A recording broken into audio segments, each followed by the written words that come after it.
Um, Frankly, Sunil, I could not. Um, this week was super duper hectic for me. So, Okay.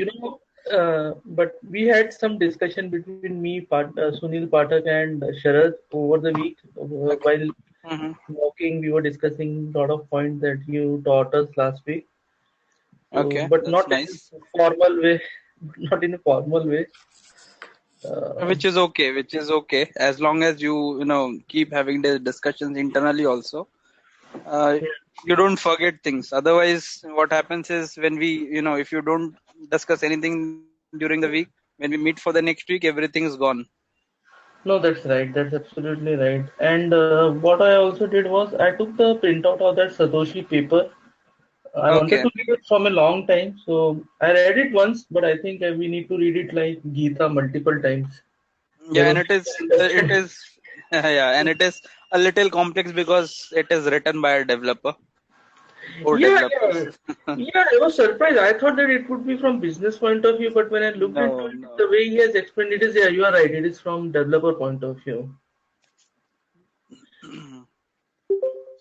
And it's quite like the paper itself is like about 10 odd pages. Generally, I have seen this paper to be very lengthy, but this paper is quite succinct actually. He has Yeah, explained it in a very small, I mean, that concept, very powerful concept in very little words. I mean, it's great paper. correct, correct. Hello, this is Sharad Sharad has here. also joined. Yeah, hi Yes, Sharad, good morning. I'm here. Hi, Sharad. Good morning. Yeah, good morning. So Sharad, we were just discussing, how was your week and whether you got time to go through the content. So, Sunil, I'm Yeah, making you yeah. the presenter. Okay? Yeah, sure. Yeah. Yeah. Did you get the pop-up? Not yet. Not yet. Yes.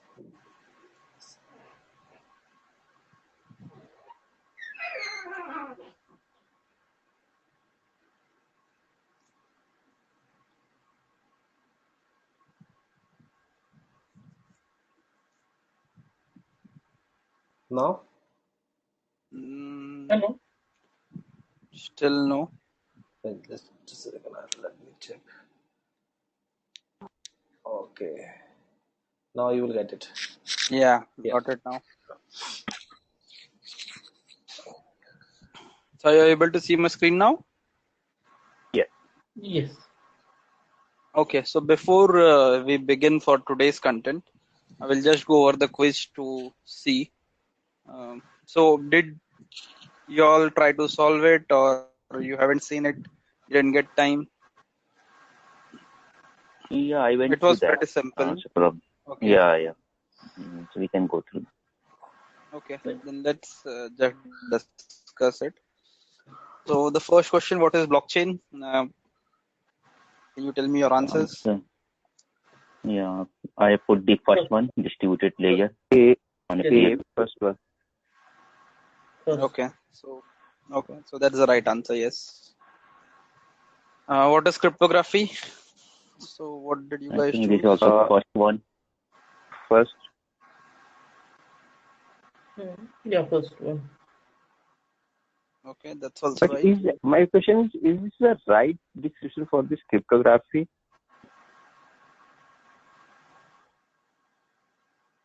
Uh, Cryptography is, so of these options, obviously that is the closest one. But Yeah. cryptography generally is that you do not trust the network. Okay, you do not trust the medium, but you've got information that you don't want anyone else to see. So basically, yes, it is a way of sending information securely over an insecure environment. When we say insecure environment, it is like the internet. Okay, we don't know who controls the internet, who would be able to view what. But when we have encrypted the information using cryptography, we are sure that no one else will be able to view it. Okay. Make sense?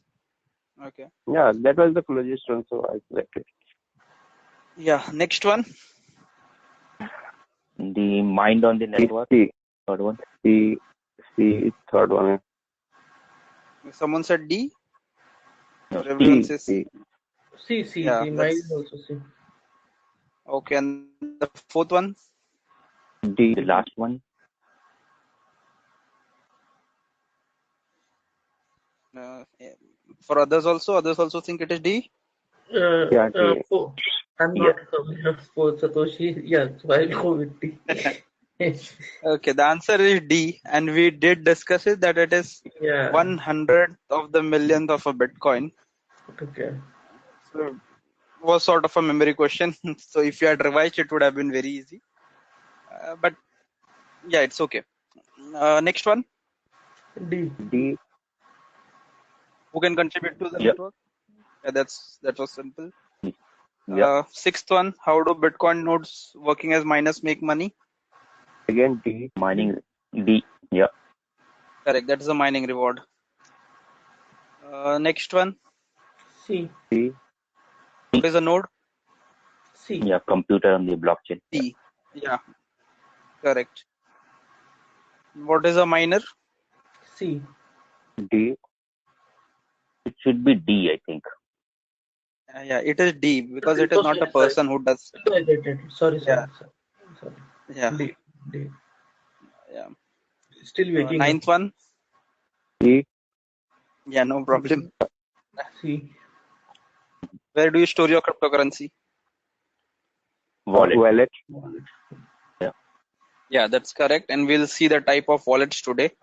So Mm-hmm. there are different type of wallets. Which one? What are the advantages of a specific one? We'll see that today. And the last one. Fourth one. Yes. So we saw this. Any transaction that happens, it is irreversible. If the transaction has happened, block has got confirmed, you cannot do anything about it. So that transaction is there for eternity. So I think all of you did fairly well on the test. It was designed to be a little simple because it was the first one in the series. So going forward, the complexity will increase a bit. Okay.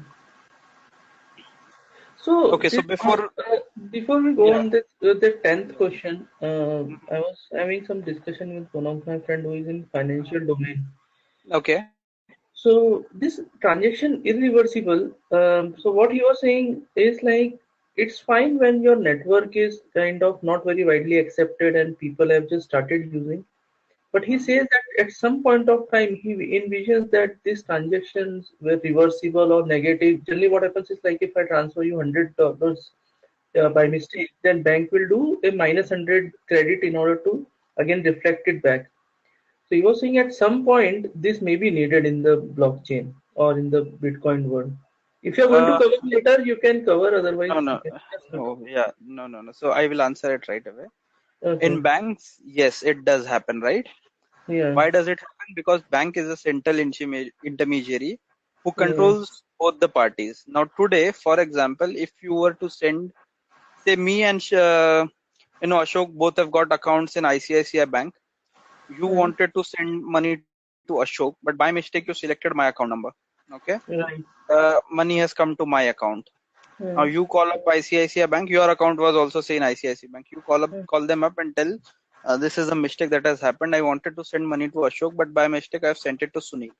Hmm. Okay, so ICICI, takes care of debiting my account, putting it back to you, and then you send the money to Ashok. Okay. Legally, okay, if the money has come to my account, I'm not bound to return it to you. Okay, Right. there Right. might be other problems that I would have to show the regulator what is the source of this money. Hmm. I might tell that I provided some services or you had taken cash loan from me, Hmm. you're returning it through the bank account, so I'm not bound to return that money to you. Okay, Exactly. but You're not legally because bound. bank is the central intermediary, yeah, so because bank is a central intermediary here, also they would not go ahead and directly debit it without my permission. So they would call me, even in this case, they would call me and tell that transaction of this nature has come on your account. It was a mistake by the you know uh, originator. So we are going to debit it, and I would say yes. Only then they would go ahead and do it. Okay, without my permission, they cannot debit my account. But still, I would not say that it is my money, you cannot debit it, then I would be asked to produce a proof saying that it is indeed my money, you owed it to me, and that is why you have. No one wants to go take that route, and that is why people agree to have the transaction reversed, and that is how banks play this role.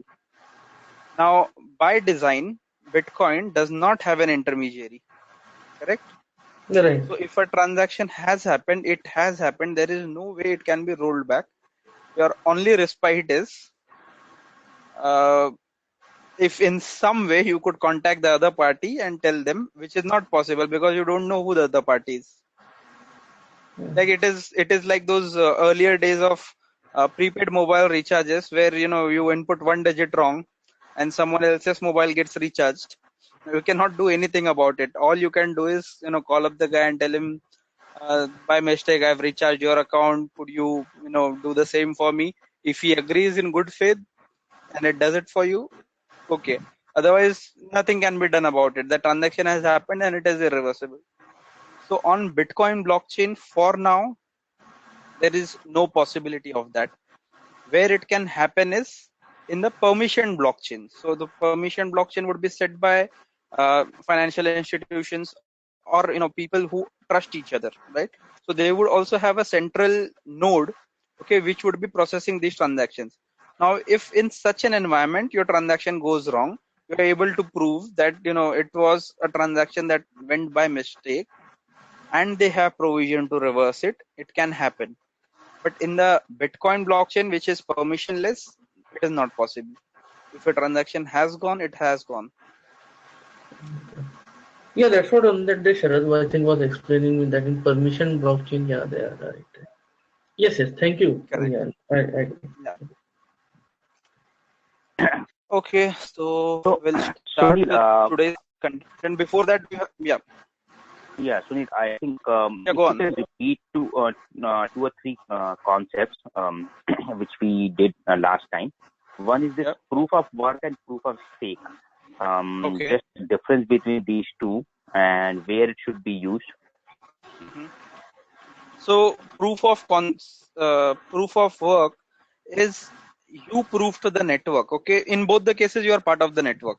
In proof of work, you prove to the network that you are acting in the best interest of the network. You are dedicating your processing power, your bandwidth to solve the problems so that the next block could be mined.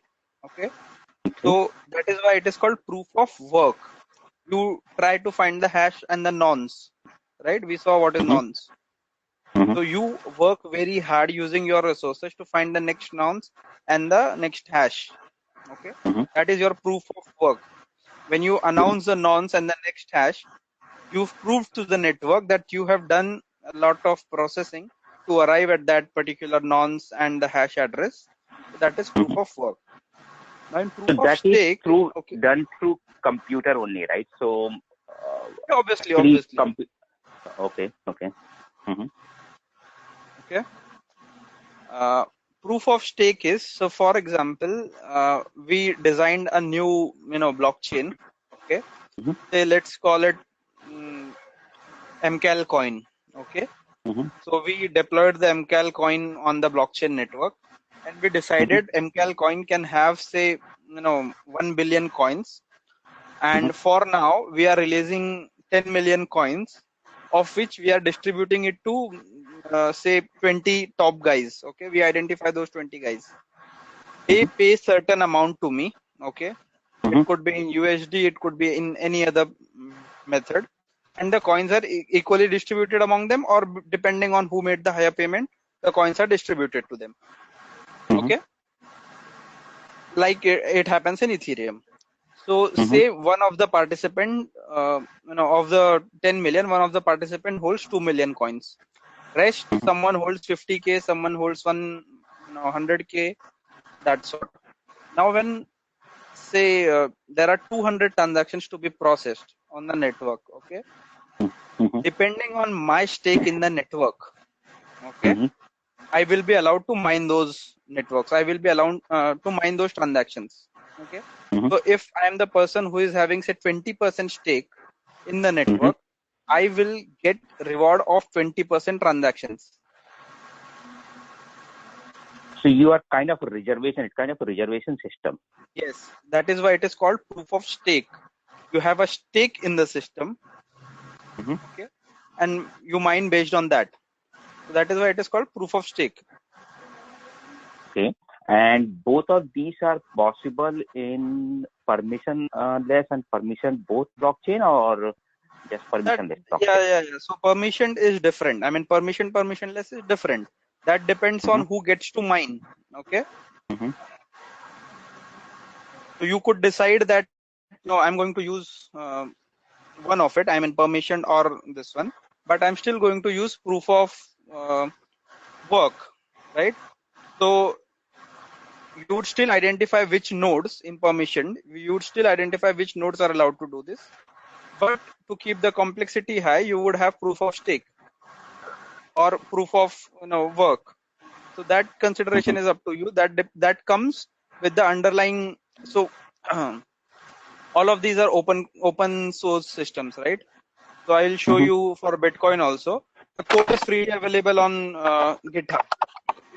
So you could Mm-hmm. go to GitHub today. You could do a fork. You could split the entire code, make whatever changes you want specific to your particular project or your particular requirement. Okay, Mm-hmm. and do it on the test net and then put it back on the main net. Now, like you have in any other versioning tool in your office, in your projects also. So if there are two guys working on the same code, we check out the code. Okay, we do our local changes, and when we integrate it back, uh, there are different branches. Okay, so we call that as a fork. That happens in blockchain also.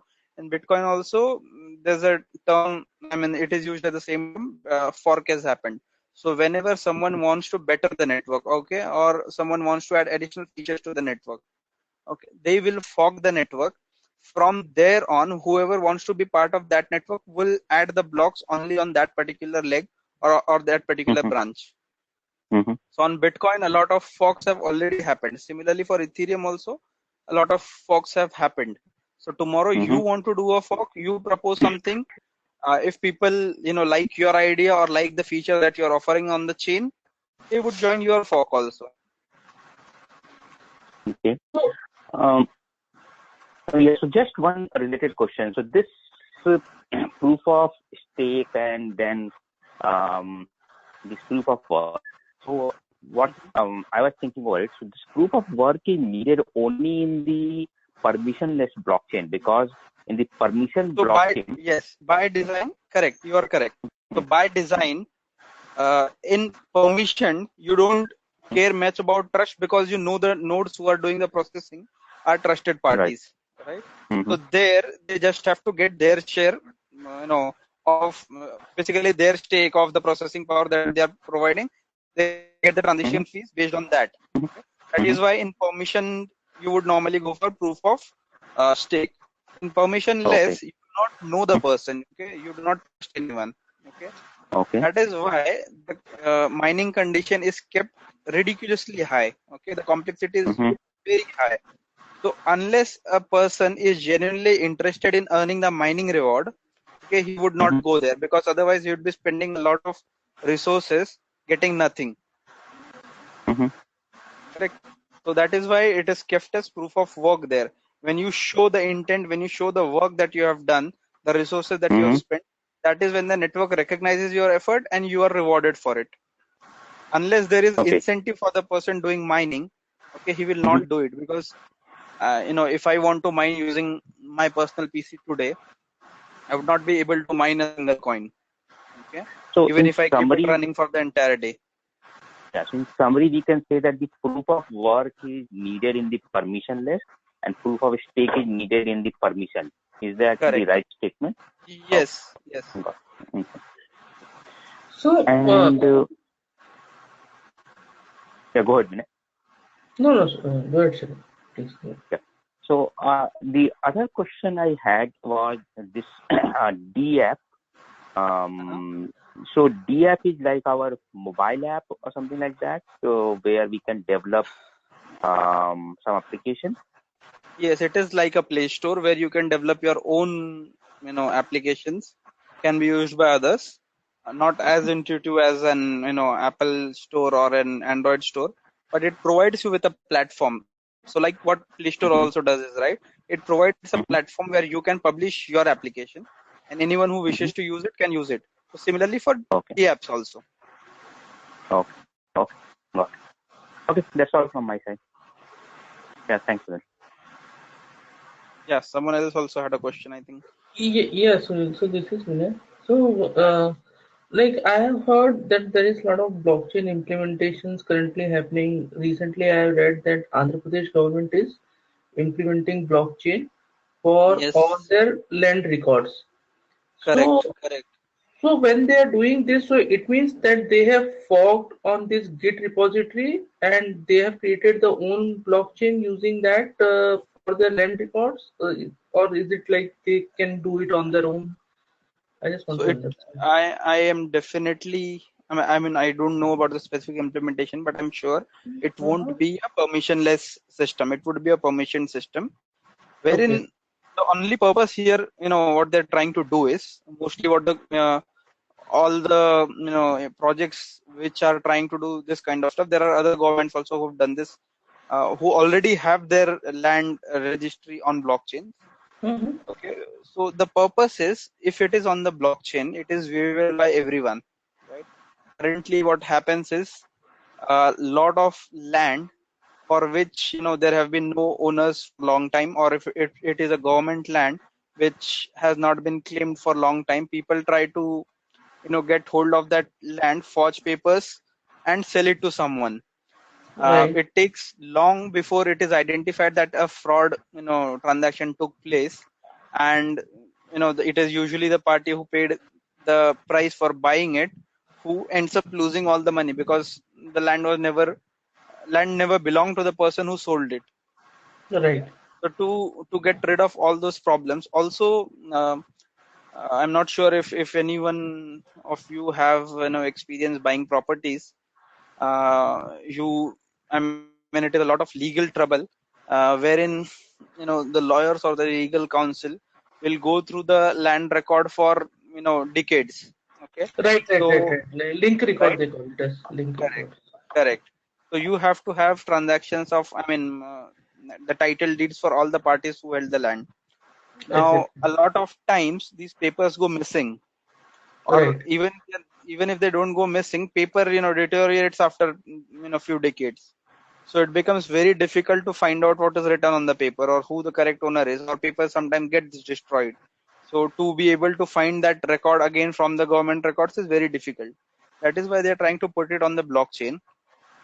If it is there on the network, it is available forever. Okay, plus as blockchain offers as a feature that it is immutable, so not anyone can come and make changes to it. Okay, plus like we saw in case of, in today's case, world case also, that it has to be a link record. You always have to have a history of who held that land, right? Blockchain offers Right. that by default because you cannot edit a transaction. You can always make updates to it, right? You can add a new record, but the same record can never be changed. So I hold the land today, tomorrow I sell it to you. The same record will not get changed. Instead, a new record would be added that the ownership has been transferred from me to you. Similarly, if you transfer it to someone, so that record is always there and it is always traceable to whom the land belonged. Hmm. uh, this in our country or in US you would not be seeing a lot of problems, because the government is government civic authorities are still powerful, and they make sure that no one is defrauded, or no one is trying to control land illegally. But in uh, you know the third world countries, you can say, or countries where the government itself is corrupt. Okay, uh, a lot of these things happen where land from poor people is snatched and it is given to corporates, or it is given to rich people who want to have control over the land. So those governments are trying to put it on the blockchain so it could not be done, right? So it is a very powerful use case in those countries. Hmm. uh, in modern world, Dubai is one of the most proponent, speakers about blockchain. They're trying to, we saw that in the first lecture, right? They're trying to put entire government records on the blockchain. So it is transparent for everyone. Plus, they're estimating a lot of manpower and cost saving that will result from putting everything onto the blockchain. Yeah, we saw that. Yeah. So, you can go to their site. There's a lot of interesting stuff on Dubai.ae, smart city. You can search that up. Sure. Thank you. Thank you so much. Yeah. Hey, So should we Sunil, start? Yeah. just one question.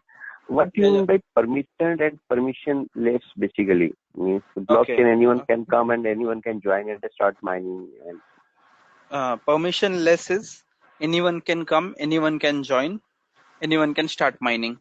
That is the Bitcoin blockchain. Okay, that is the normal Ethereum or anything that is available for the public.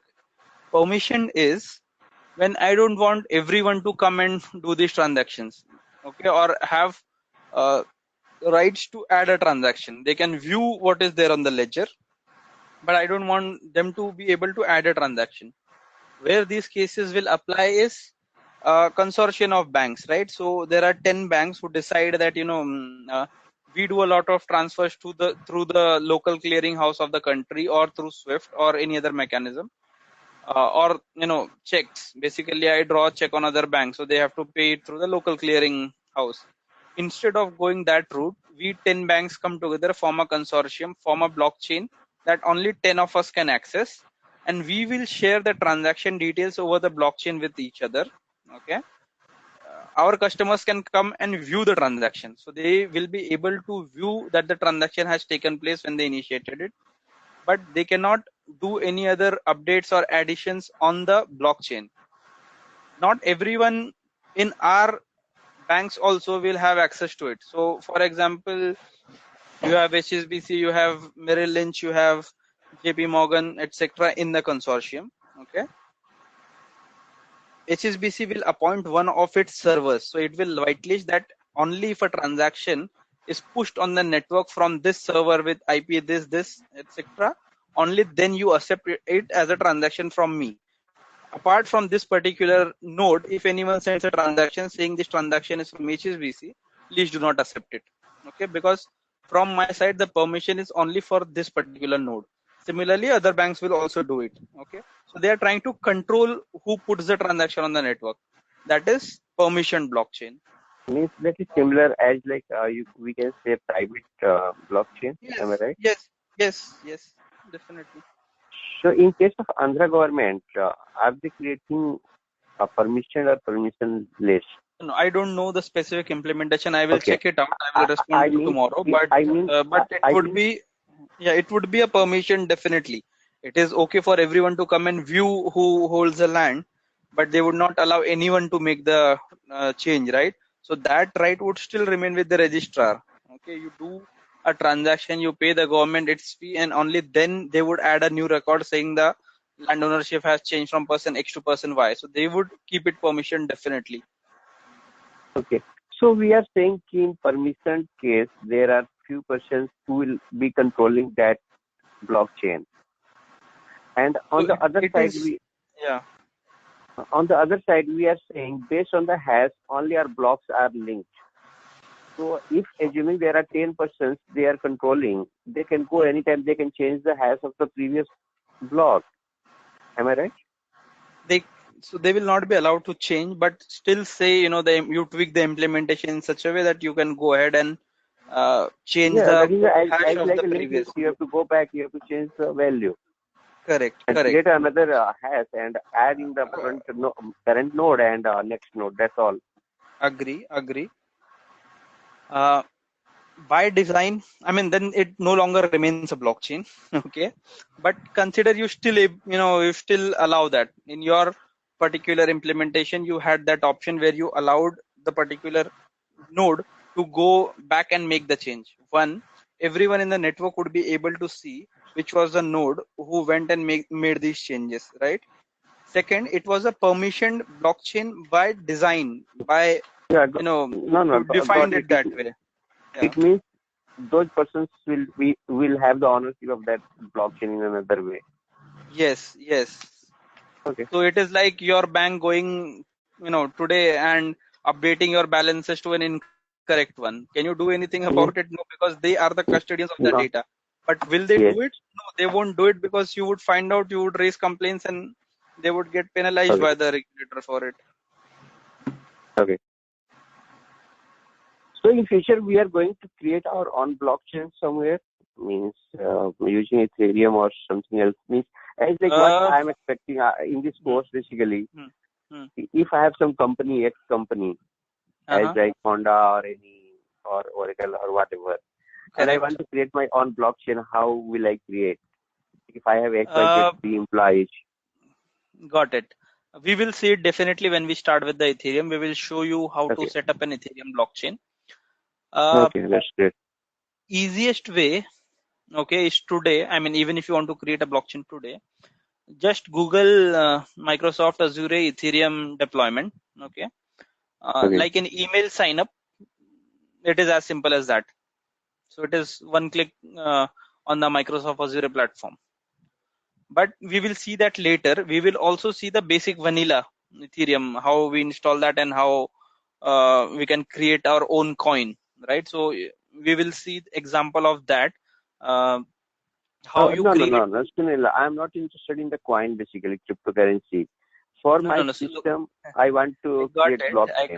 I Okay. got it. Okay. But Sorry. the Yeah. coin will only be created on the blockchain, right? I cannot create a coin outside the blockchain. So we will see, Okay. you Okay. create your own blockchain and then you create your own coin, because the coins Huh? are transacted on the blockchain itself, right? So we will see that. Okay, that's great. Thank you. Yeah. So I guess we should start now. Yeah, please. Okay. So today we'll see only about Bitcoin. We will not cover even this in entirety today. Uh, Basically, the scripting part we will not start today. We'll start that tomorrow. It was supposed to be covered today, but I'm refreshing my node, and it is still saying it will take 6 hours to download the entire data. So that is why we will not be able to do it today. But we'll see examples of scripting tomorrow. We'll just touch base on scripting today, and remaining part will continue tomorrow. Okay.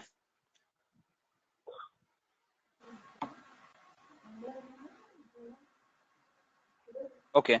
So we've seen a bit about Bitcoin, but we'll go more into the history of it, and why Bitcoin, is needed.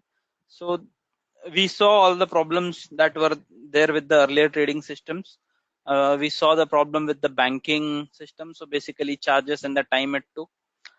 All those problems exist, but there's an even bigger problem.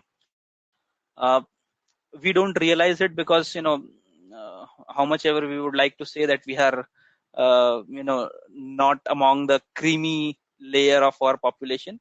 Thing is, we have access to these services, right? For us, banking, I mean, we don't see it as a privilege to have banking, but a lot of countries, banks don't exist. Even if they exist in very few places. So a lot of the population is excluded from the financial system. uh, if if any of you have been reading news about India, you know that when the last government came in, they had a lot of push on financial inclusion. They wanted everyone to have an account. Okay. So by doing that, you bring all of the population in the financial um, in the financial ecosystem, right? So they also get benefits of it. The risk that they have by keeping the cash at home, or not being part of the banking system, that all is mitigated when you get included them in the financial system. Correct. Government subsidies, government aid, etc. If you don't have a banking system, these people who are the ultimate beneficiaries of this system, if they do not have accounts, the only way it was possible to pass them was via middlemen. Now these middlemen eat up a lot of the aid that is that is supposed to reach the end user. So that is still a big problem in a lot of countries. Okay, and it is not possible to open a bank account for everyone, not even for the government, not even for the private banks, because even to maintain an account, okay, open an account and maintain an account, it is a lot of cost. Even for large banks like HSBC, I mean, I know it for a fact that it takes several dollars per account just to keep the accounts running. Forget the transaction, just to have the accounts in the database. That is also got an cost attached to it, right? Because each customer that I have in my database, it takes up certain space. Okay, on the database, it takes up certain processing power. I have to keep a lot of other things running for it, statements, etc., whatever, right? So all that has got costs attached to it. Now, if I were to open a branch in a remote place, okay, I would need a lot of infrastructure. I would need manpower. I would need network connectivity, furniture, etc., etc. Right? All of that is also a cost that is spent by the bank. So if I'm not getting any profit out of that branch, okay, or if I realize that people in this area do not have enough money to deposit, they're not going to take loans from me. Okay, it makes no sense for me to open a branch there. Okay. Now, in some countries, there are government-owned banks. They would go ahead and open a branch in that place. Okay. Now, that branch is not going to make money for them, but being the government, they still, keep running it in loss. Is it the best way? No, but they've not got any option. So all of these problems led to, a lot of people remaining excluded from the financial system, not getting the benefits of this banking system. That was a major drawback that exists with the current banking system. Plus, even in the current banking system, you're not sure that if you are a depositor, okay, you may be able to see your balance on the your passbook or on the online account. But if say tomorrow there's a panic, that this particular branch is shutting down and everyone comes to withdraw their money, do you think the bank will be able to pay every single of its customers on that day? Never. No matter which bank it is, it will never be possible, because they do not keep that kind of cash. Okay, they'll not be able to arrange it. That is what happened in Greece a couple of years back. Okay, when people wanted to withdraw their money and there was no cash with any of the banks. So that is because banks do not keep. If I accept $100 of deposit, okay, by law or by the banking laws, I am expected to keep somewhere around 27% of it in deposits, and with the regulators, everyone, I'm allowed to loan out remaining. So whatever it comes to 73 or 77, whatever, okay, that amount I'm allowed to loan it. Okay, so if all of my depositors come today and ask me to return their deposits, I would never be able to do that, because I have lent that money to someone else. Okay, and I have to do that as a bank, because that is the only way I can earn interest or earn more money on the deposit that I'm keeping. So that is another problem. Plus, banking, opening a bank account requires a lot of documentation. Now, homeless people or people, from villages, etc., they do not have any documentation. They do not even have their own identity proof. So for them, opening a bank account is never an option. Even if they've got money to keep in the bank, they cannot, because they cannot open an account. So they have to keep the cash at home.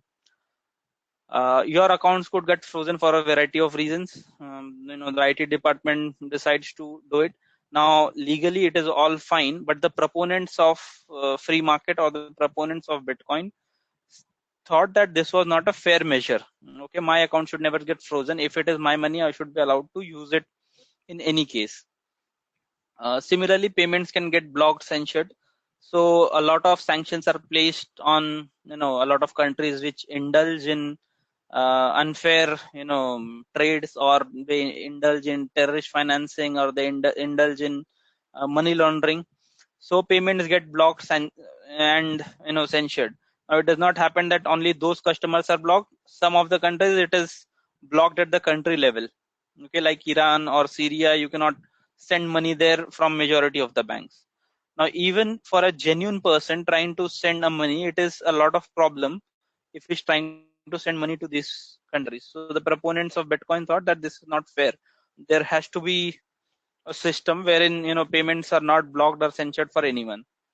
No privacy, same thing again. All transactions are monitored. All of us would agree that it is a good thing, but again they think that it is not fair for my details to be scanned by the government. My government should not have that data.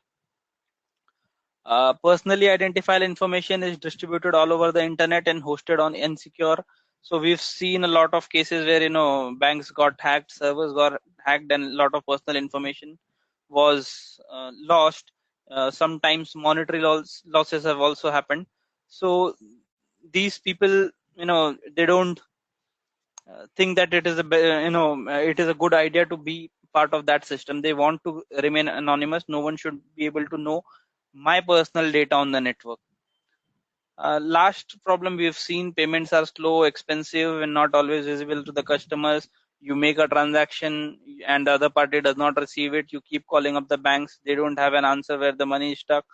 Then a ticket is raised. Someone from the IT will investigate. The IT will give you feedback after 3 days. So you don't know where the money is for these 3 or 5 days. So they thought that is also an unfair thing. It should not happen. There should be a robust system. There should be a system in which there is utmost privacy. No one else should be able to see my data.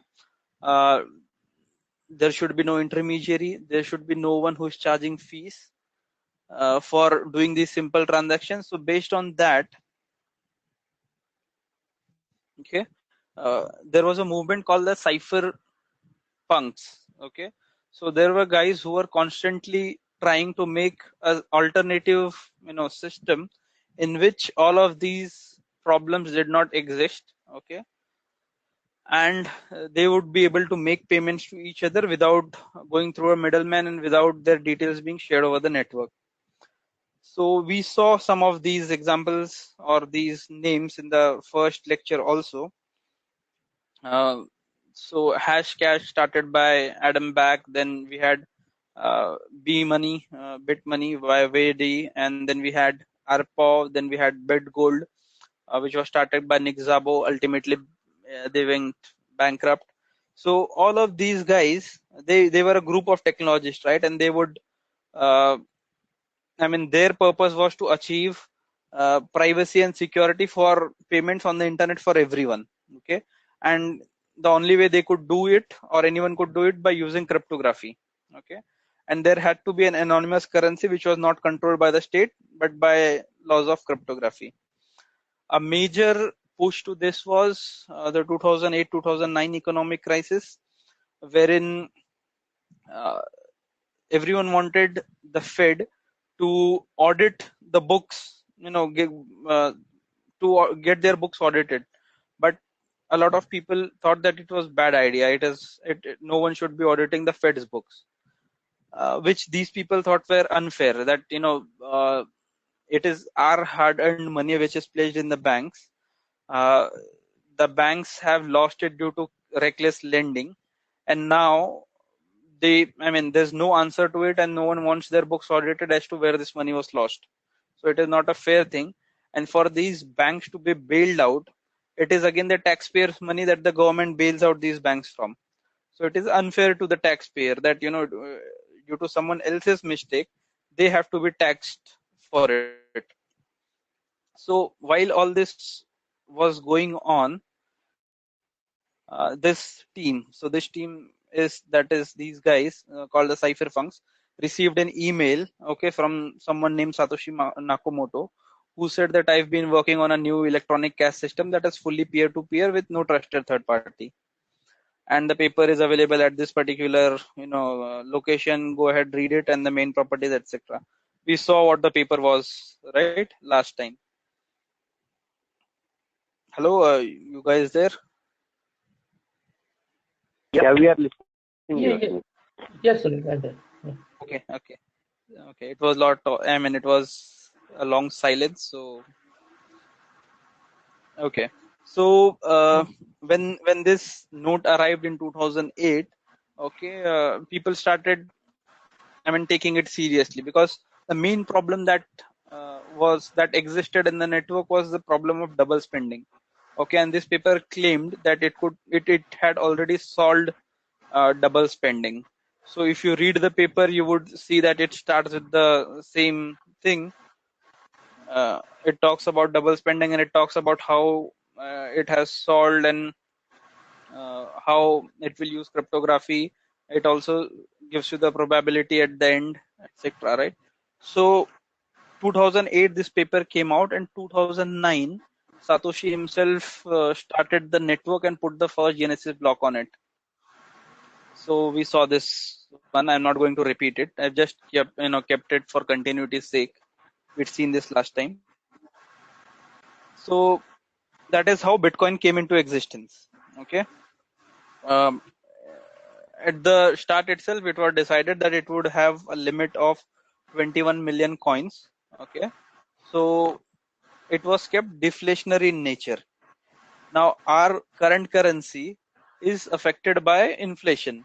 So $100 today will not have the same value in say 2019. So even if the dollar bill remains, I mean, still reads 100, the prices of commodities have changed. So the value that $100 hold today will not hold the same value in 2019.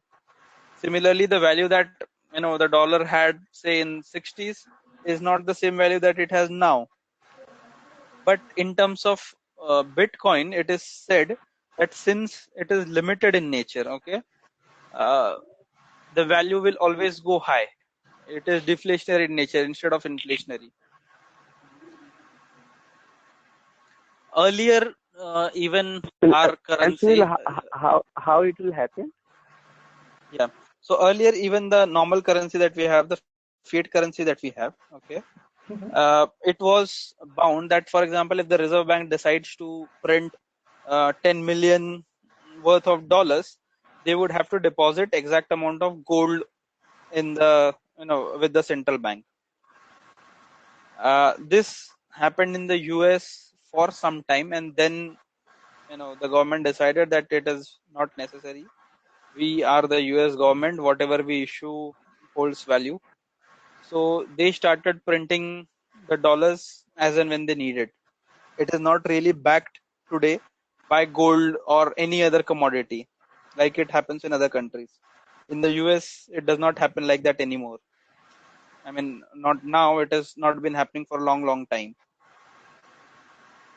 So what happens here is, for example, if the gold deposits say in 70s were worth 100 million and the notes in circulation was worth 100 million, tomorrow if the entire country wanted to return the dollars to the government and wanted their share in gold, okay, they would get the fair share of gold. Now the government has gone ahead and printed say 200 million more, but the gold deposit has remained same. Now if today everyone wants to return the money and get their share of gold, would they still get the same thing? No, right? No. Now because the Fed has been printing dollars without depositing gold in the deposits, the value of money that each one of you hold has gone down, because you'll be getting lesser amount of gold, right? So the more number of bills that they print, the lesser the value of that dollar bill becomes. Correct? Does it make Lesser sense? will Or be lesser lesser it becomes in terms of the amount of gold which was originally deposited, right? correct. So not, I mean, that is one example. So for example, anything, you take a normal demand supply example, right? Mm-hmm. Uh, Suppose there's a farmer in California who produces, uh, who sells mangoes, right? So every July, his produce is harvested, and he's selling the mangoes at say $100 per mango. Okay. Now there are 10 people in the neighborhood who earn $1,000 per month, and they decide that we will buy one mangoes each per month, right? Now because the money is limited, okay, and the commodity is also, I mean, say for example, he produces 100 mangoes per month, right? Uh,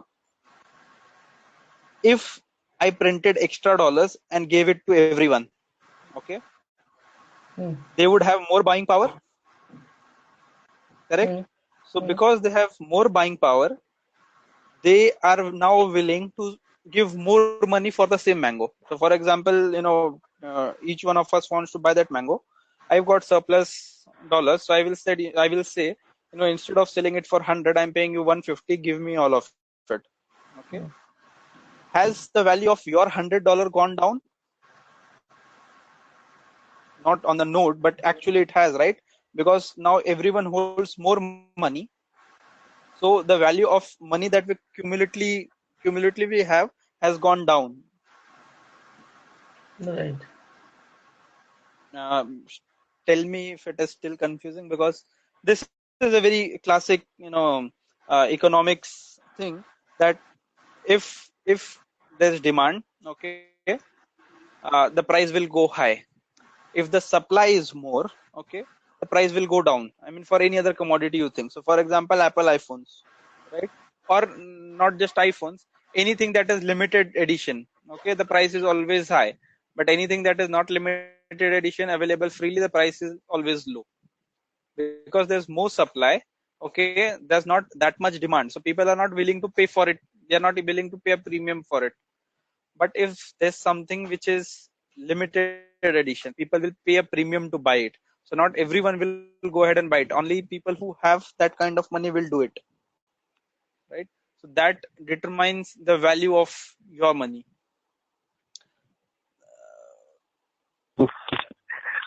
Similar, basically, one of the question which I've been struggling for a long. Why Uh-huh. government prints money basically? Depositing gold, printing money. So, and because government is printing, value will go down. That's clear. But why more and money government will print? uh, Government will print more and more money because money is required in circulation. So government wants to buy, say for example, oil from Iraq. Okay. Now they have to pay something to Iraq in exchange of the oil that they are buying. Either they could trade with some other alternative. So for example, Iraq needs, say for example, wheat. Okay. Iraq needs a lot of wheat and it has got oil, so it is older days trade. Okay. Iraq would say that, for each bag of wheat that you give me, I will give you 1 barrel of oil. Okay. Now that would make sense in the earlier days. Okay. Now the price of wheat is not constant. Okay. Say for example, in one of the years, America's farmers do a very good harvest and they've got surplus wheat. Okay. A lot of wheat, the price of wheat will go down. Now for US to be able to exchange that with Iraq, they have a lot of wheat. Can they give as much as wheat they want and get the oil to store? No, because Iraq wants only a limited supply of wheat, that for that particular year. So they will not take all of the wheat. Okay. They will only take as much as they want and give you oil only for that particular amount. You have got a lot of wheat in your country now. The price of wheat in your country will go down because you have got a lot of supply, but there is no demand for it. So you will have to sell it at a cheaper price. Correct. Yes. So similarly for any other commodity, if the supply is large, okay, the price will go down. Same happened with oil prices, right? When the US was dependent, or for that matter, all of the countries were dependent on the Gulf for oil, the oil prices skyrocketed. But when US started its own drilling and its own, mining for these uh, in their basins, the prices went down, and that is why the economy for most of these countries which are dependent on oil collapsed. So that is how demand and supply works. If the supply is large and there are no buyers, the price will go down. If the supply is limited, okay, but there are a lot of buyers, the price will automatically go up. Okay. So there were a lot of buyers for the dollar. Okay. How can the US government provide dollars? Because dollar became the de facto currency in which all of the trades took place, right?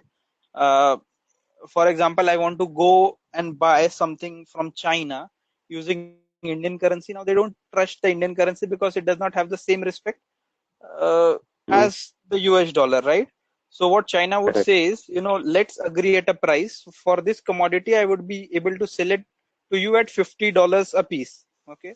So now India would have to go to the US and tell them, look, boss, I want to buy, these many US dollars. So US would tell them that, I've got this limited supply of dollars. If you want it, the market price is 68. I would be able to sell it to you at 68.5. The Indian government, having no option, will tell them, okay, fine, I will pay you 68.5 rupees per dollar. Okay. So US government gives Indian government the dollars. Now Indian government will take these dollars and give it to the Chinese government for whatever goods they want. Okay, and take the goods. Now the dollar that the Chinese government has, uh, can they use it in their country? They cannot, right? So they will have to return it to the US government. Now how can they return it? They will also have similar trades, right? So they want to buy something from the US government. So they will tell you, okay, we fix this price at this particular dollars and I've got these dollars. Okay. So they get the goods. They return the dollars back to the US government. Now, because all of the countries were depending and on the US dollar, and US dollar was the de facto currency for all of the trades, the US government printed a lot of dollars because they were earning a lot of money from it. Okay. But in the same way, it was also reducing the value of their dollar. So it is a vicious circle. That is why if you see for Japan or some of these countries, even like China, right?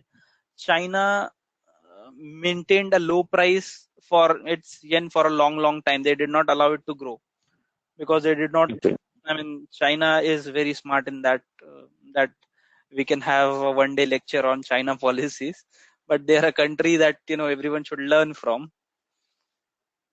So that is how the price is determined. So when we talk about Bitcoin, the Bitcoin blockchain is designed in such a way that the number of Bitcoins that can be in existence will only be limited to 21 million. Okay. So the demand is always there, because if people want to buy Bitcoin, okay, they will pay more for it because it is a scarce resource like gold. Why do the gold why do we pay so much for the gold? Because there is only so much gold in the world, okay, and everyone wants to buy it. So if I am ready to pay $500, say, per 10 grams, there would be someone who would offer 510. There would be someone who will be offering 550. That is how the prices rise. Okay. So same for Bitcoin. um, it is trading, say, for example, at 7,500 today. Someone would offer 700, 5,020. Someone would offer 700,000, 550. So it is deflationary in nature. It is not that anyone, because there's a lot of demand, Satoshi or anyone can come and mine a lot of extra Bitcoins and send it over the network and make profit out of it. Cannot happen. The demand can grow, but the supply is fixed. So that is why they call it deflation in nature. The other thing is, if the Bitcoins are lost, lost for any reason, right? I held, say, for example, 10,000 coins in my wallet and my wallet is lost. That money is gone from the network. Those 10,000 coins, uh, from the 21 million that we had initially, is gone forever. Okay. So the value will always increase. It will never decrease unless, one day, okay, for example, a lot of trade is happening on the Bitcoin in China, US, and few other APAC countries. Now tomorrow, Chinese government says Bitcoin is illegal. Anyone who is trading in Bitcoins will face XYZ penalty. Okay. So all of the Bitcoin that the Chinese citizens are holding, they will put it up for sale. Okay. Yes. So the value will immediately come down because there's a lot of supply now and there may not be that much demand. Okay. So for example, it might be trading at 7,500. Now I am holding 10,000 coins. I want to get rid of it, say by 12 in the night. I would go ahead and sell it at 7,400, whatever I can get out of it, right? So as soon as the supply increases and the demand is not there, the price will come down. So that is, no, that is how stock trading works. That is how any trade works, right? that is the same principle that applies. So that's the same principle that applies for cryptos also. When you go to any of these exchanges and you see the price chart, you will see that it changes every second. So as soon as there are people willing to buy more based on any news that comes in the market, so it has been stable, this year. If you were following the prices last year, a lot of people used to put a lot of news on Twitter and Facebook. So as soon as there used to be a news like HSBC partnered with Ethereum, okay, so everyone knew that it is a big move. Go ahead and buy Ethereum because Ethereum will grow in value. So on the same day, you would see a lot of spike in Ethereum movement. Next day there is a news saying Chinese government has banned use of Ethereum and you cannot use Ethereum. Now a lot of people will dump their coins at any price available because they want to get out of the network. So the price goes down by 100, 200, $500 in a day. That is how the price movements were happening. Recently also Indian government came up with a directive saying all of these exchanges have to stop trading, stop allowing buying using credit cards and net banking. Now because there was a confusion, people did not know whether the government is letting it stay legal or not. People sold it at whatever prices that they got. So that is how the price fluctuation happens.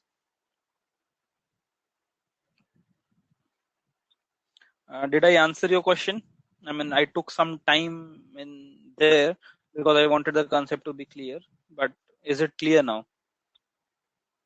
Yeah, it's clear. It means Sunil, right now, Bitcoin, whatever the value it holds, if some government is promoting, it will go high or due to some other reason. Because this is virtual. Correct. It's not as like gold or silver which you are holding permanently. Correct. So it is same as gold, just that it does not exist physically, right? Exactly. So our dollar or our rupee bills that are backed by the gold, okay? Bitcoin is in the same way a currency, but it is not backed by a tangible entity. There is nothing, you cannot go to someone and tell them you take back your Bitcoin and give me whatever commodity it is backed by, because there is no commodity. Correct. There is no commodity. So there are many go on. So there are many virtual currencies those are coming. We saw on that day around 17 or 18. That was a very limited list. There are like 2,000 plus currencies, 2,500 plus currencies. Some of these currencies they launched, no one bought a single coin, and the startup died a slow, painful death. Okay. So the majority, we saw 5 or 10 last time, right? Those are the most heavily traded and most heavily used, like Bitcoin, Ethereum, XRP, Litecoin. These are the most used and most trusted ones. A lot of fraud has happened last year, wherein people would come. So that is what has brought a bad name to the blockchain community. People would come and announce that we are coming with a startup. We are trying to solve this particular problem. This is the coin that we have launched. Buy our coins right now at $10 a piece. When we launch the project, it would rise up to 100. Right now, people who understood nothing about this, okay, they saw that the price of Bitcoin blockchain has gone from say $1 per coin to now 18,000 per coin. 18,000, 17, 18,000 is too much a price that we can pay. So instead, let's invest in this new coin. If it rises to even $100, we would make a lot of money. Okay, in that hopes, people put a lot of money. There are instances of people in New Zealand and Australia who sold their houses, okay, and put the entire money in these coins, and they lost all of their money. Okay, because not everyone has a good intent, right? There was an example of BitConnect, a coin called BitConnect, who said if you invest like say $10,000 with us, we would start giving you $1,000 per week from the third weeks onward. Okay, so I, for example, invested $10,000 today. From the third week, actually, I would get a payout of $1,000. Okay, so I would get a lot of other people to join, and they paid commission. Incentive to you if you got other people to join. So like multi-level marketing, right? So I would tell my Yes. friends, use my referral code and join, and see, I'm already making money, $1,000 per week. There's no other job that will pay you like this on this kind of investment, right?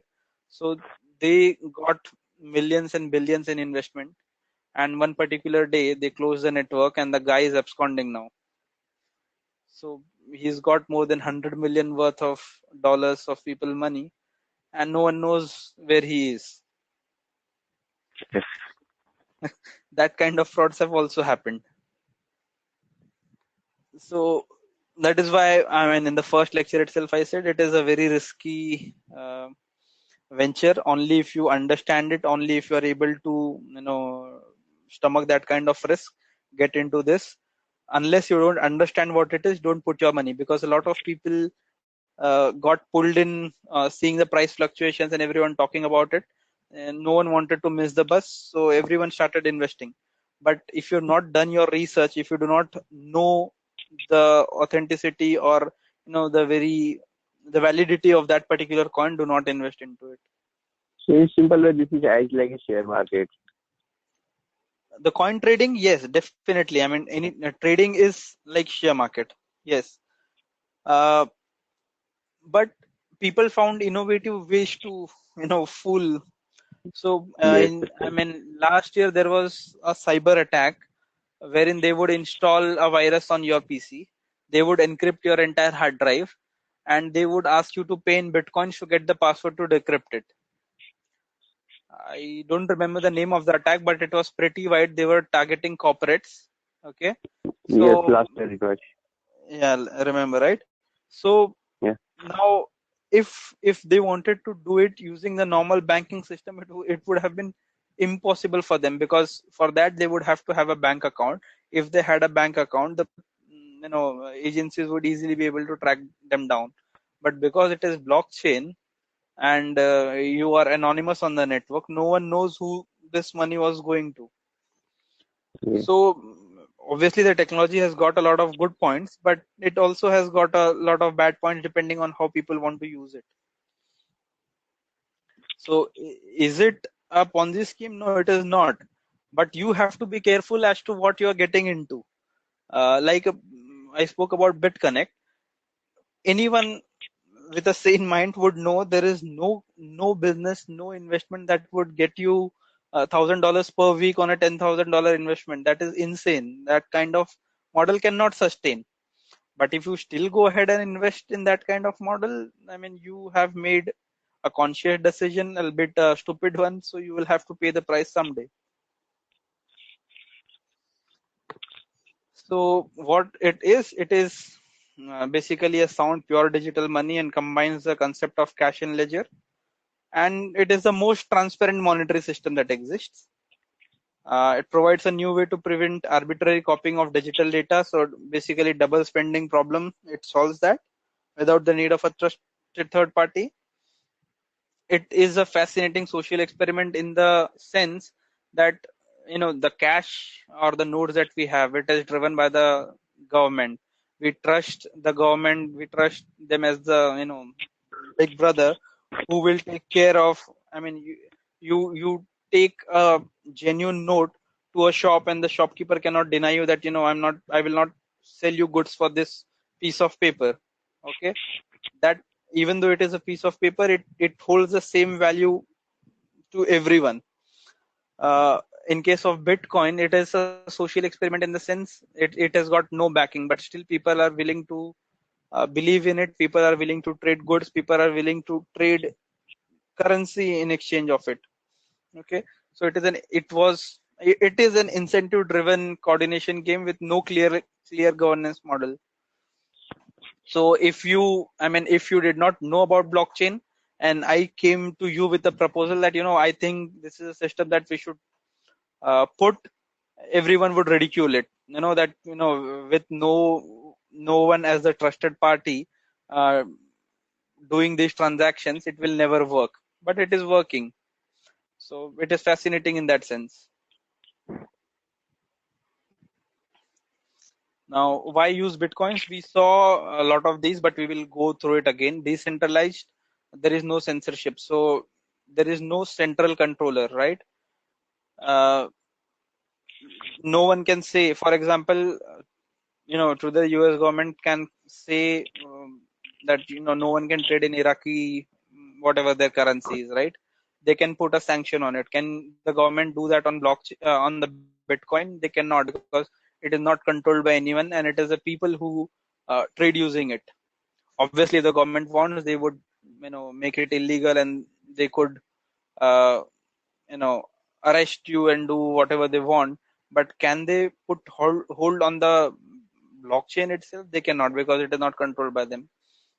The other thing is, it is a global currency, so it is available to everyone across the globe and not bound to any particular jurisdiction. For example, US dollars bound to US. Okay, uh, legally you're not allowed to take the currency out of the country. When you're traveling, you should not be taking it. A small amount is fine. If you take a large amount, you'll be caught at the other country's airport or your country's airport itself. It is a bearer asset in the sense same as cash, right? Whoever holds the cash, it is his money. Okay, only advantage here is, cash can be stolen, can be seized by anyone. In terms of Bitcoin, it is not that easy, and whoever owns the private key to the wallet in which that Bitcoin is, okay, is the ultimate owner, so no one else can snatch it away from him. Now it is an advantage. It is also been proven a disadvantage in a few cases in US, wherein so there was a marijuana farmer, and some people were keeping an eye on him that this guy's made a lot of money. So they made a plan to mug him up, and one fine day they found that chance, and they asked him to for whatever amount of dollars. This guy said, I do not have any dollars with me, and they continued torturing him to the extent that he almost died. And the guy was actually saying the truth, because this guy was dealing in Bitcoins. Okay, so all the payments that he was receiving by selling that marijuana was in Bitcoin, so he did not have any physical cash. Now it proved bad in his case, because if he had some cash, he would have not have to endure that torture. So both sides of the same coin. Yeah, Sunil, and I just have one request. I believe that some of these are pretty repeatedly. We have already seen it. So if everybody think we can go a little bit faster on these. Sure. What do you guys think? Yeah, I'll go quickly over it. Yeah, that's a good point. Sunil and Yeah. These are basic concepts, right? We have already seen it. Correct. So permissionless, open to everyone, transparent. We all know deflationary. We spoke about a lot today. Integrated payment system, in the sense that the platform itself offers you payment system, unlike our current banking system, wherein with cash and checks you do not have an integrated payment system. The payment system comes from outside, and that is where a lot of intermediaries come in. Trust is minimized. You don't have to have a third party to validate. You don't have to rely on the third party. Now we start with where and how to buy and sell Bitcoins. So we saw how Bitcoins are created. We saw the features of it, etc., everything. But if today you want to go ahead and buy a Bitcoin, how can you do it? So the first thing that you'll need to do for buying a Bitcoin is to create a wallet. What is a wallet? Basically, it is a public key, private key pair. We saw it last time on the wallet generator website. How do you create a how do you create an address? So similarly, you can create a wallet to do that. So you can simply buy it on exchange. So on the exchange, you go, you pay money using your credit card, your debit card, or your net banking. There are several ATMs that have now come up. So you go to those ATMs, give money to the ATM, okay, deposit money in the ATM, and then show your physical wallet address to them, and the Bitcoin would be transferred to your address. So we'll go step by step. First is to create a wallet. You will need one, basically whatever your preferred method of purchase. So it could be an online wallet, or it could be a desktop wallet, a mobile wallet, or an offline wallet, such as a hardware device. most important part of your wallet is keeping your keys secret or safe. If your keys are lost, that coins are lost forever. There is no way to recover it. Unlike in banking system where you can call and say forgot password or whatever. If your password is lost, it is lost for eternity. You can never recover it. And there have been instances where people had thousands of dollars worth of bitcoins, and they forgot their private key, or they forgot the reset phrase. Okay, and they're not able to recover that money now. So if you know your public key, you would be still able to go and see your public key and see that these many bitcoins are lying there, but you cannot initiate a transaction because you do not know your private key or your passphrase. So that is why it is recommended that you keep it very safe. You can open an account at the exchange. So there are a lot of exchanges like Bitfinex, Coinbase, Bitstamp, or Poloniex. Most of these are founded in the US. You can go ahead and open an account with them. It is as simple as opening any other onboarding basically. So in the last year, a lot of things have changed. Governments have tried to tighten the noose. Earlier it was as simple as you could provide your email address and your select a password. Nothing else was required. So no one required your name or street address or anything else. Now because the government has made the KYC restrictions a lot harder, you have to provide a lot of information like your name, address, telephone number, email address, uh, your photograph, your identification ID, so something like a passport or social security number, etc. Depending upon the depending on the country you are, the local identification number, etc. So all of that has to be provided to the exchange. Most countries, owning a Bitcoin is either treated as a commodity or a property, or at some places it is considered as a security. So you'll also have to pay tax on the gains that you make. If it is considered as, if someone gifts you it, the whatever the taxation that is applies on tax on gifts, etc., you'll have to pay. So this year there has been a lot of problem where people have not been able to figure out how much tax they owe, and the government is handing out notices to people that you did transactions worth this much in bitcoins, your gains were XYZ, and you have to pay this much tax. So it has been a lot of problem, and because there was problem, there was need of a solution. So a lot of startups have come which help you calculate your taxes that have arising from trading at these using bitcoins or Ethereum or whatever coins that you're dealing with. So I mean, yeah, a lot of services are offered in that arena also. Hey Sunil. Yep. As you discussed with Bitcoin, this is similar to share market. We are going buying some shares, and Yes. whatever benefit we are getting on that, we have to pay the tax. Is this similar in Bitcoin, or is there anything else? No, it is similar to that. It is similar to that, but it depends on country to country. So some countries treat it like securities, similar to stocks. Okay, so there you have to pay these short-term or long-term gains depending on the trading that you have done. Some countries treat it like property, right? So whatever laws apply for property tax, the same laws will apply for Bitcoin also. So depending on what your government identifies the Bitcoin or these coins as, the tax liability is decided accordingly. That is why there is a lot of confusion among people which particular bracket this falls in. Now for normal taxation, you would go to a CA and ask him, this was my income and this is my whatever outgo, my investments, etc., how much tax should I pay? Because there is not lot of clarity even to those guys as to what to classify the Bitcoin gains or the Bitcoin holding as. taxation has become a lot of problem in a lot of countries. So I've got because friends in US who are, Saraj yeah, has I've got friends in already US who told are us, having nightmares. Yeah, who are having nightmares trying to compare the their tax liability, and because no one wants to be on the wrong side, people are paying a bit of excess tax.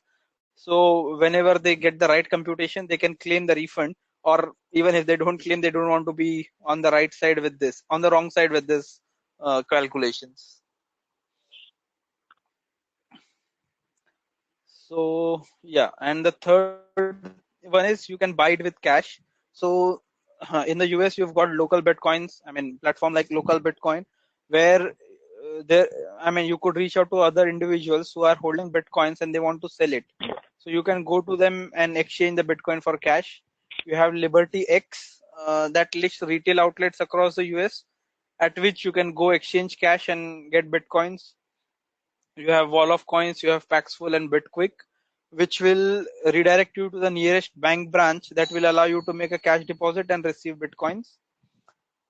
Then you've got ATM machines that send you Bitcoin in your wallet in exchange of cash.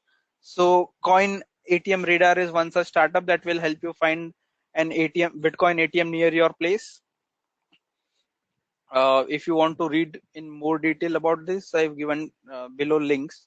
So bitcoin.org is the the official page on which you can get a lot of information. And Buy Bitcoin Worldwide will give you idea about the wallet options, how you can get a wallet, how you can create a wallet, which sites you can create a wallet on. So for Ethereum, My Ether wallet is the most used one. For this weekend, if you have some time, create an account on My Ether wallet, see how transactions happen. I would also recommend creating accounts on either Bitfinex or Poloniex. Okay, so just to see how it works, right? Create an account. I'm not saying that you invest some money in it. Just see the process and get a feel of it. Next is, so we've seen how do you buy and sell, right? So the same process that you use for buy, I mean, either using cash or using an exchange or through a wallet, the same you can use for selling also. Okay, now the most common one is using exchanges. Okay, but the thing is, if you are using exchanges, you do not store your passwords or do not store your coins on the exchange, because exchanges in the past have got hacked. If the exchange gets hacked and your bitcoins are stolen, it is gone. The exchanges will not reimburse it to you. In case of smaller failures, there have been instances where the exchanges have paid say 50% or 60% or whatever was lost to the customers. There was a case for Mount Gox wherein they lost some 500 millions or something. The startup shut down. They could not pay it to anyone, and the money was lost forever. So do transactions through them, but once the transaction is done, store it on a physical wallet, on a hardware wallet. So don't store your private key there. Keep it out somewhere else, so that even if the exchange is hacked, because your private key is not there, no one is able to do the transactions. How to store bitcoins? So storing also is got, you can have it a desktop wallet, you can have a paper wallet, you can have physical coins, or you can have a hardware wallet. So what these are, desktop wallet is basically you installed an application on your desktop. uh, just let me show it.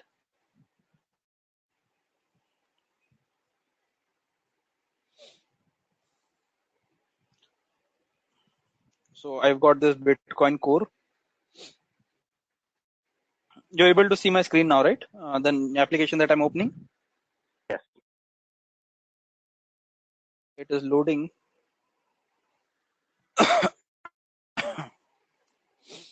So if you see, I had kept it all, I mean, not opened the application for some time. So now it is saying it will take me 22 hours because this is the first setup. 23 hours, etc. And my I am 6 years and 41 weeks behind the network. So it is trying to download transactions worth 6 years and 41 weeks on my local machine. If I had some, if someone had sent me bitcoins, you would see it in the available. If the transaction was not confirmed, you could see it in the pending block. Any recent transactions would show up here. If I wanted to send it to someone, I have the screen. I simply have to enter their address here. Whatever label I want to give, I can give it here. I specify the amount here, and then simply send Bitcoin to them. Similarly, for receiving, I can initiate a request from here. I could see all of my transactions that have happened on this screen, and this is the dashboard screen. So I've taken a screenshot from the internet. I mean, of the same application. So here, if you can see, the guy's got 0.000449666 BTC, and these are the recent transactions that have happened. There's no unconfirmed amount as such. So this is called as the desktop wallet. Okay, you don't have to get anything else. You have this application. You set it up for your public key and private key. Okay. There are other options also available here. So you could go in options and select your wallet, network, window where it connects to, etc. Okay. Now the disadvantage here is it is on your local machine. Okay, and this has happened in with people for real. So I keep it on my laptop. My laptops get stolen. Okay, now my private key, public key is both on the laptop.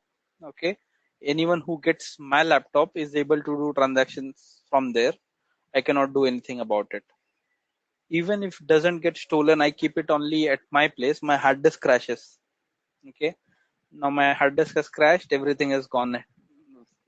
With it, I cannot do anything about it. There was a case of I think a journalist from UK who had 7,500 bitcoins on his desktop wallet. He was going through some issue, and in a fit of anger, he threw his laptop on the floor. Okay, and the laptop broke. Later, he realized that, I mean, what a stupid mistake he had done, that he had just lost 7,500 bitcoins. Became a classic case of why you should not store your bitcoins on your desktop, because I mean, anything can happen to your desktop and it can be lost easily. Your PC crashes, it is gone. Your PC is stolen, it is gone. So that is why people started purchasing dedicated hardware wallets. So these are USB like tokens. We'll see on the next screen. So I mean, that thing getting stolen or that thing getting in someone else's possession is reduced. Not as easy as your desktop failure. The simplest one is paper wallet. So last week when we saw walletgenerator.net, where we generated that public address and the private address, on the same site, let me show it to you.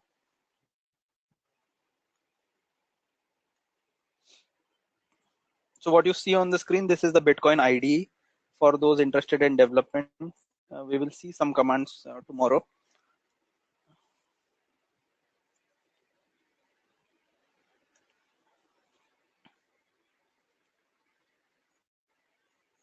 Okay, I'll quickly move the screens for it to generate a wallet address.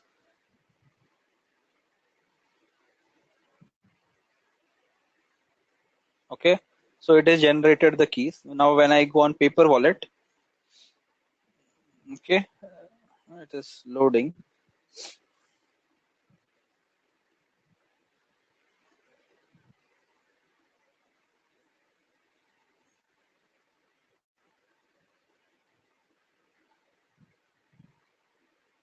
Okay, so this is called as the paper wallet. Okay, so basically you just take a printout of this. these lines that you see, you have to fold it across. Normally it gives you instruction also how to fold it. You print this. So the public part of it is always available, and the private, you fold the paper in such a way that it is never visible. Okay, and you keep this paper with you whenever you want to receive a payment. You simply flash this public key to whoever is making that payment to you. They scan the QR code, okay, and make it on your public address. You want to initiate a transaction, so this part is visible only to you. It is hidden the way you fold the paper. You can use your private key. So I mean, it is as good as keeping a paper printout with you. The problem with this is, if you keep it in your wallet or keep it at your desk, someone gets access to it. I mean, as good as they have your account. Like if you write down the password of your email on a piece of paper, and that piece of paper is available to someone else, they have access to your account. So it is relatively safe way compared to the desktop. But again, I mean, if you lose it, it's gone. So paper wallets are stored easily because they don't take up a great deal of space, and they also offer true anonymity. They are simply a Bitcoin seed written in some way on a piece of paper. So similarly, like your desktop password or your email password, you write it down on a piece of paper. You make it very complex. No one is able to guess it. But if you lose that paper, or if someone else finds that paper, they have access to your account. The next is physical coins. So as you see in this image, this is just one coin. There are a lot of different versions of coin. So basically, no one has issued these coins, right? Anyone can print anything that they want. Okay. If okay, so if you zoom this image, or basically if you see a physical Bitcoin, there would be address printed on it. So similarly to the public address that we had, okay, and the private address, there would be addresses printed on it. You scan these addresses at a QR code, and it will automatically determine that this is worth 1 Bitcoin, or whatever was loaded at the time of design. Okay, so address that is mentioned here would have that amount of coin on the blockchain. So this is just an address like you would have on a physical paper. Okay, so people are selling physical coins also. Okay, there was a lot of fraud that happened last year for this also. So people were sold saying this is Bitcoin physical coin, and people paid the actual price for a Bitcoin. They said we are offering at say 50% discount. So even if the Bitcoin is trading at say $8,000, we are offering this at $4,000. Come ahead, buy it. People spent a lot of money buying it. Okay, it had the logo of Bitcoin, but actually it was some other useless coin. So when they loaded it on the wallet, they realized that it is not Bitcoin, and they were duped by people selling the Bitcoin. So if you are buying, trying to buy a physical coin, first make sure that you are actually buying a Bitcoin and not being cheated by the person selling it. So there are a lot of services that have come up which sell these coins. The coin you purchase will have a tamper-proof sticker covering a predetermined amount of Bitcoin. In order to purchase the physical coin, you may have to pay a slight premium because there's a cost attached to creating this physical coin, right? So whatever is the trading price of Bitcoin, you will have to pay a small premium over and above that to get a physical coin. Hardware wallet, this is the most preferred one these days. It offers most security in compared to all of the other options available. So this is a small USB token kind of device. There are two parts to the device. One holds your public key, okay, and which is always connected to the network. The other part holds your private key, and you can keep it in a safe, or you can keep it always with you so that no one else has access to it. So because your public key part is always attached to the network, you're able to receive payments on it 24/7. When you want to initiate a payment, or you want to send transactions from your account, okay, you have to use this other piece which holds your private key. Okay, so it is secure in that terms. Now even this device has a password to it. Okay, for you to activate and be able to do that, it has a password to it. So a lot of people last year who bought these treasure hardware wallets, they forgot their passwords for this particular device. So again, the same problem. I mean, those coins were lost. There was no way to recover it. This particular device also is created using a very strong encryption algorithm. So there was no way I mean, they tried contacting the manufacturer, that is Treasure, that I am the rightful owner of this device. I have forgotten the password. Is there a way to reset the password? And the reply was that you cannot, break it. So again, the same thing, that keep the passphrase safe, keep it something that you remember. If it is lost, it is gone. So what these are, hardware wallet is a form of cold storage, just like paper wallet. As the bitcoins are stored offline, they have most of the security of paper wallets, in that they are only vulnerable to physical theft, but remove the process to having to load the private key in wallet input format. So basically, like in the paper, we saw the paper one, right? In that, I'll just go back to it. In this particular one, your private key is visible, right? With hardware wallet, that hardware key is not visible to anyone, so it is not exposed to that vulnerability. At least, uh, no one would be able to see and memorize, or keep a snap of your private key. Like I said, they are in two parts. One is connected device and the other disconnected. The connected wallet holds your public key and performs all the functions of a standard wallet by choosing which transactions to sign. However, it can't sign it as an offline device, holds a private key. So if you are to initiate a transaction, your private key is needed, and for that you will have to make use of this particular token. So that is how you can initiate a transaction. Now we have seen how to buy it, we have seen how to create it, how to store it. Okay, but say we have purchased the coins from an exchange, we have kept it in a hardware wallet, or we have kept it in the desktop, or we have kept it in a paper wallet. But how do we spend this? So during the last year, a lot of retailers, so it is said that there are more than I guess 40,000 retailers which are accepting Bitcoin payments. So I have not listed, I mean, all of them. I've listed some of the major retailers in the US that you can transact using Bitcoins.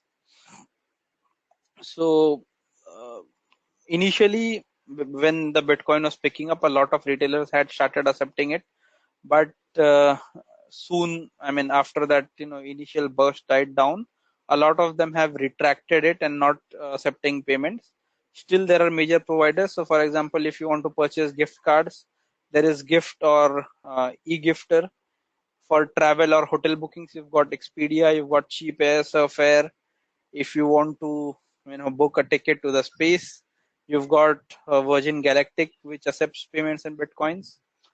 Microsoft started accepting Bitcoins last year in its app stores. So you can download movies, games, app-based services using Bitcoins.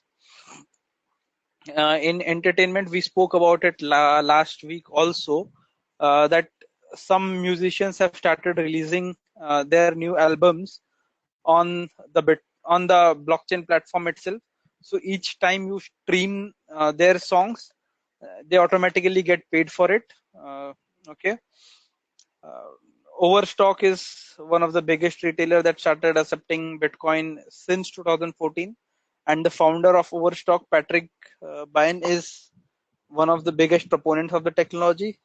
He believes in it, and that is why Overstock has been accepting payments from 2014.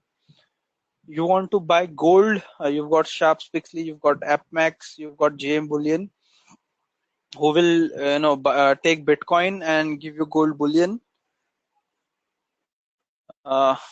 For food, you've got Pizza for Coins service, which will deliver pizza to you in exchange for Bitcoins. For edutech, you've got universities and a couple of New York preschools that accept Bitcoin. There are some legal and accounting firms which have started accepting payments in Bitcoin. There are a lot of charities which are accepting, Bitcoin, such as BitHope, BitGive, Fidelity Charitable, etc. If you want to find offline stores near you, there are startups like Spend Bitcoins or CoinMap that give you the listing of all the retail stores around you that will be accepting Bitcoins. So these are some places where you can spend Bitcoins. Obviously, you've got exchanges if you just want to sell it. If you want to exchange it for goods, the choice is limited, though it is growing day by day. So till now we have covered whatever. I'll just go back to here. So whatever was mentioned here, we've got scripting language and applications of script that we are not covering from today's module for today. So we'll see the nodes. We have seen the various roles that we can play in the Bitcoin ecosystem last week. We will just see the nodes and network. We know what nodes are, but we'll just go through the last diagram, and tomorrow we will see the scripting thing. I have one question. So this is last slide for the day. Yeah. So there are some cases when the Bitcoin can be lost, right? Yes. So what will happen to those Bitcoin? Because there are 21 million fixed Bitcoin, right? If somebody had lost those Bitcoin, then what will happen? It is just lost. It is just lost, and even in the current state, I think there is 1.58 million Bitcoins for which there are no owners. So it is like it has gone in a dark hole. You know that this Bitcoin exists, but there is no owner to it. No one can use it. It cannot be, you can forced back into the system. So it is, you can see it, but no one can use it. So it is for similar cases. I mean, someone lost their PC or forgot their passphrase, or they mined it. So there are few cases. In fact, I have one of my college buddies. He started mining in the early days, okay, and he did it for just for fun, because no one back in 2009 or 2010 thought that it would pick up much value, right? So they did it just for fun, and one fine day they got bored of it, so they uninstalled the application and they formatted that hard drive, okay. And now when they realize that it is of so much value, they have their public addresses, so from that they can see that they've got, say for example, 10 Bitcoins on their address, but they don't remember their private key, or they don't have their wallet now. So they can do nothing about it other than just boasting about it among friends that at one point I had 10 Bitcoins. Apart from that, nothing can be done about those coins.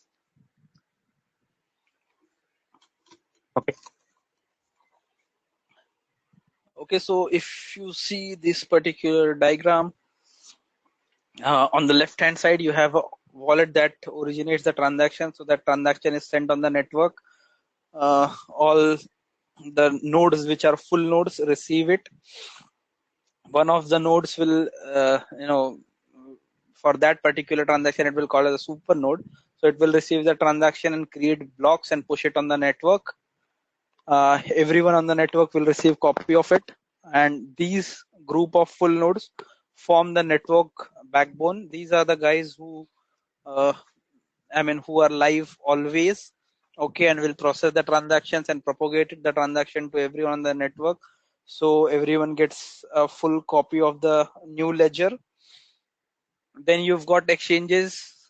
We spoke about exchanges some time ago. So these exchanges keep track of they allow you to buy and sell Bitcoins. They act there could be payment processes. So payment processes are basically nodes or services that will allow you to initiate a transaction. So all these people or nodes put together form the network of blockchain. Node is basically any client that is running the Bitcoin software. So when I showed you this particular application, some time ago I showed you the Bitcoin wallet application, right? This when I download, so it was showing me that I am downloading 6 years worth of data.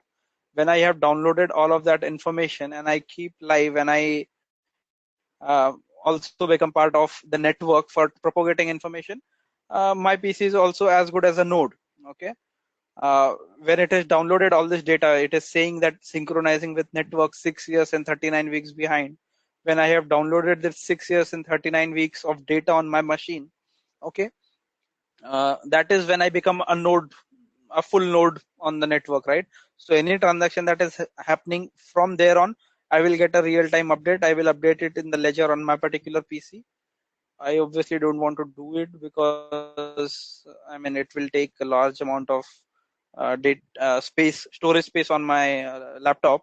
So that is why I just closed it. I wanted to show it. That is why I installed it today. So if you really want to become a miner, you'll have to download like 40-50 GB worth of data because like we've been saying, right? Everyone who's there on the node will have data right from the Genesis block to the transaction that is happening in real time. So it cannot happen that you join and you keep track of the transactions only from here to the future. You have to download every single transaction that has happened in the past. So that is why when you start that application, it start downloading everything. So that is how the network of Bitcoin, or for that matter for any blockchain, works. Sunil, could you go one by one and moving your mouse on the screen so that we can see? I want to understand the red Sorry, dot. I lost your. Hello. Yeah. So there's no specific meaning of that coding. Red dots are basically, yeah. I mean, everyone is a node. Okay. Just to I mean, basically these are the end users, right? So the green ones are the users, and these are the nodes which do propagation of the transaction. But that doesn't mean that they cannot initiate a transaction. So for example, this guy is mining for now, but if he initiates a transaction, then he becomes a green dot. So there's no meaning of, I mean, the color coding Okay. specific always, right? You can, when you initiate, you are the initiator or the person who is initiating the transaction. You can be miner at the same time. So you get other people's transaction, you can mine it. And Last Sunil, slide was, yeah, sorry. Yeah, go on. Are we going to cover how to mine or not in studio tomorrow? How to mine, I will show you the software. How to mine as in you don't have to really do anything, right? You just install the software and let it run. No. I mean to say, as you gave the example of your friend, he was doing in 2008 for Bitcoin. So I will correct. So I will tell you, I mean, the software that you need to install for it, specific hardware that you can get. So maybe I'll put what I'll do today is I'll put a couple of slides on the specific hardware that are being used currently for mining. If you are really interested in mining Bitcoins, you can purchase that hardware and put it to use. I will put that up. So if you are interested in that, I'll put up a slide on it. Not a problem.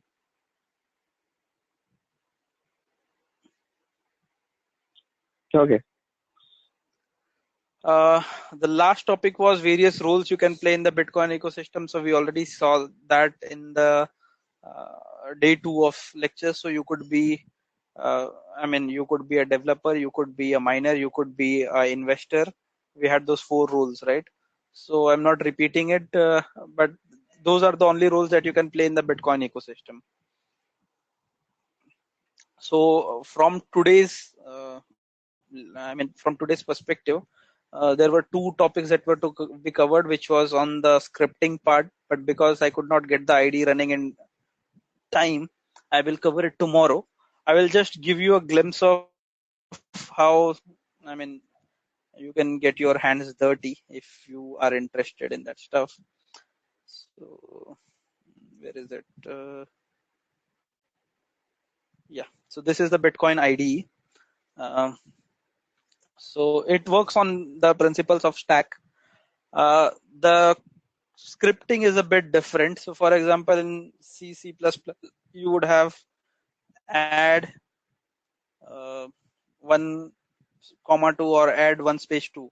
So in any other language, it would follow this format where you give the keyword and then you give the uh, values, right? But in Bitcoin, it works the other way. So you have 1, you have 2, and then you have operation add. So you do this and then you click on run, right? So if you see on the right hand side, that is what is happening. So if you see it step by step, first thing is 1 is pushed in the stack, then 2 is pushed in the stack, then the addition operation happens, and you get a successful execution, successful message, and the first 2 things that were put on the stack are popped out, and just the result is kept. So 3 is kept in. So that this is how the ID works. Sunil, Coding what is the is use of this scripting? so basically for you, not necessarily required, okay, but if you want to understand how the Bitcoin is coded, okay, I'll just show you one document. uh, so when you initiate a payment, right, uh, there are certain things that happen in the background. There are certain services that are called. So your public address, your private address, and all of that has to be part of the message, right? Okay. Correct. So I mean, for the transaction to be put on the network, you have to give that information, who initiated it, whether the person who initiated is the right owner of that particular Bitcoin. So you have to sign it using your private key. So all that information has to be part of the message. So there are a lot of APIs that are provided by the Bitcoin documentation. You can read the Bitcoin documentation. I will show you where you can read it. So for example, if you see this one, right, uh, signature is your private key which you sign. Pub key is your public key. So here it is trying to so all of the functions that you have in the Bitcoin blockchain start with an OP underscore. So OP underscore DUP or OP underscore hash 60. So for example, if you want to hash, I'll just show it to you here. So 123, I want to hash it. So OP underscore hash. Now these are the hash functions available. So you can hash 256, hash 160, these algorithms, or you can hash it using SHA or SHA 256. So for example, I select SHA 256. Now if I click on run, okay, it does whatever is required in the background, and it generates this particular hash key, right? So if I were to pass 123 to SHA 256 algorithm, this is the hash code that it would generate. Now we saw the processing, right? Let me open it up for you. Okay, this is today's. I don't remember they saw it on day 1 or day 2. Just quickly go through it. This particular one, right? So you have to calculate the nonce, you have to calculate the hash value, okay, these things. So how do you do it, right? So in the Bitcoin blockchain, all these services are provided.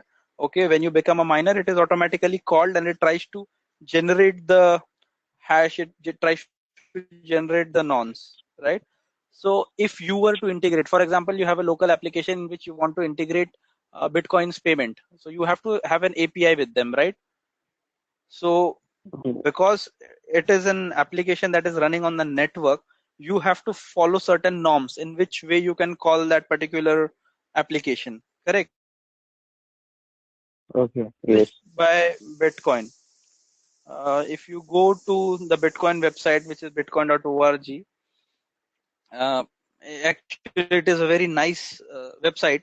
I think if you are really interested in Bitcoin and blockchain, you should spend 30 minutes every day, office time or wherever you have, to looking at the resources section on this particular website. So, um, okay, anyone knows about Khan Academy?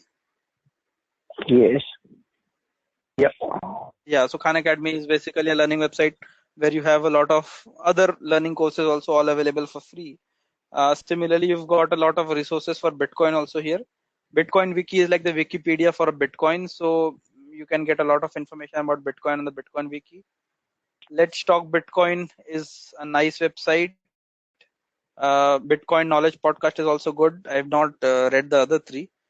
Now here you've got directories which are specifically for a specific thing, right? So you want to read about wallets, or you want to read about merchant services.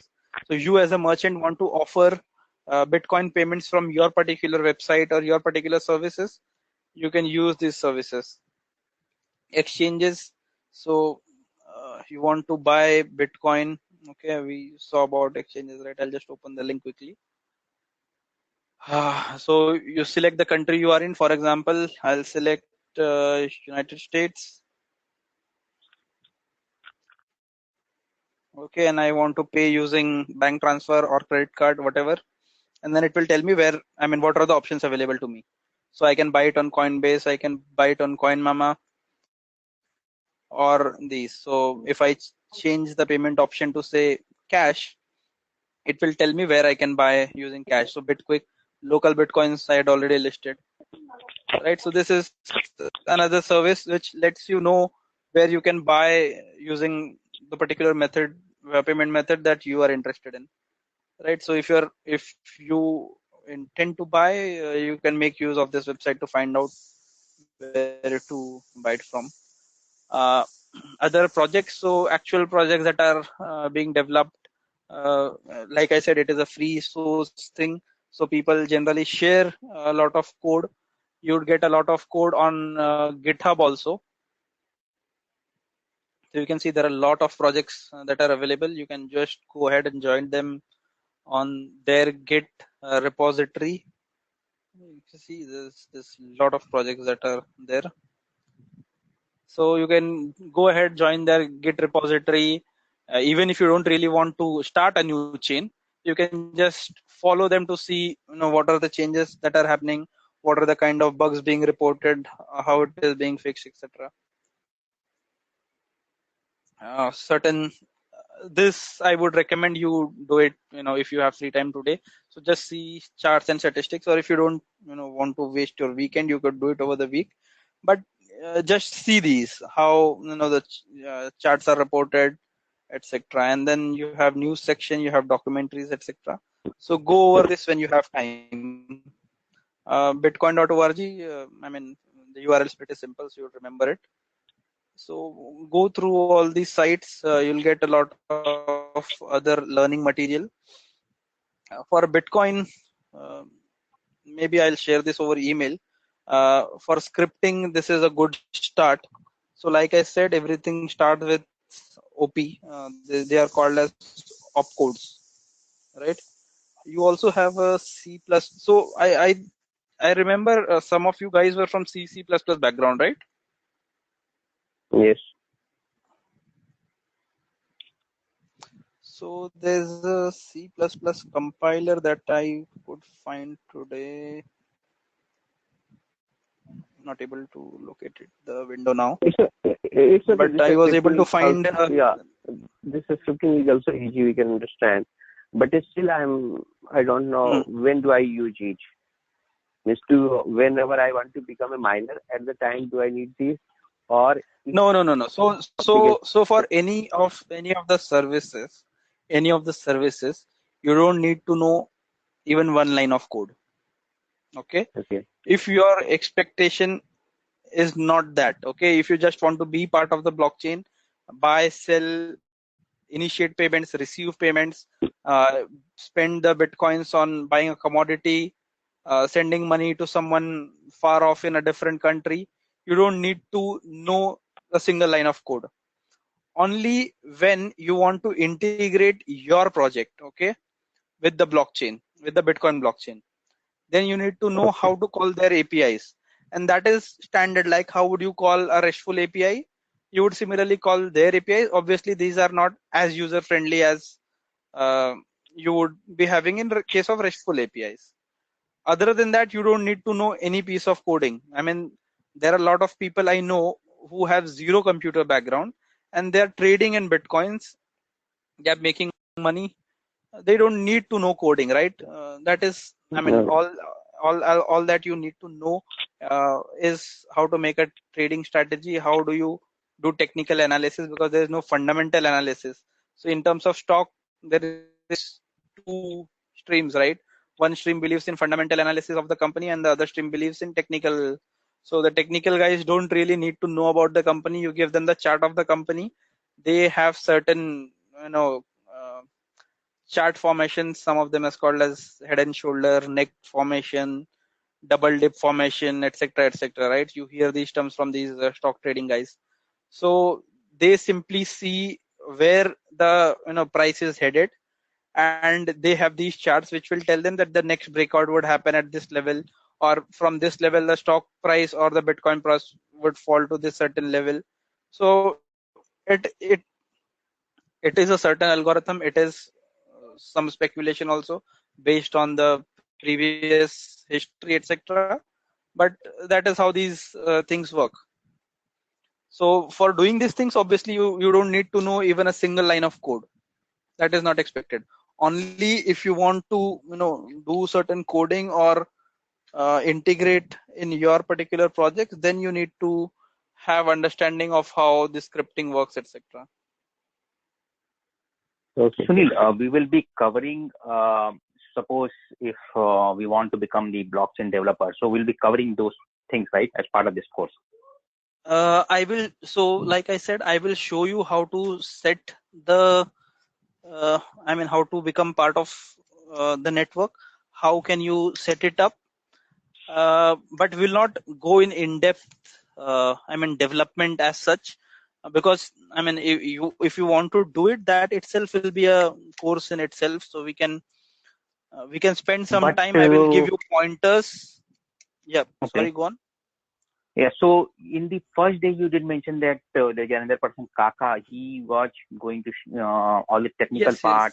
Yes. He will. He's going to cover that. Yes. So okay.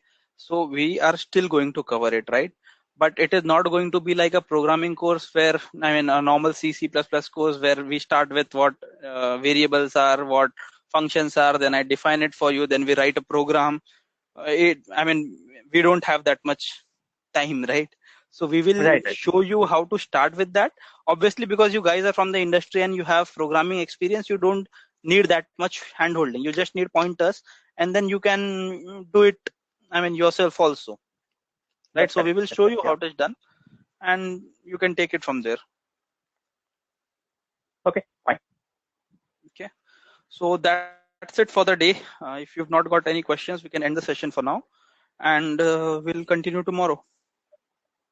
Okay, sure. Is there anything like we can cover today, because some of the portion which we are trying to cover tomorrow, can we pull some of those portions today itself, because we have almost an hour left, or you want to cover it?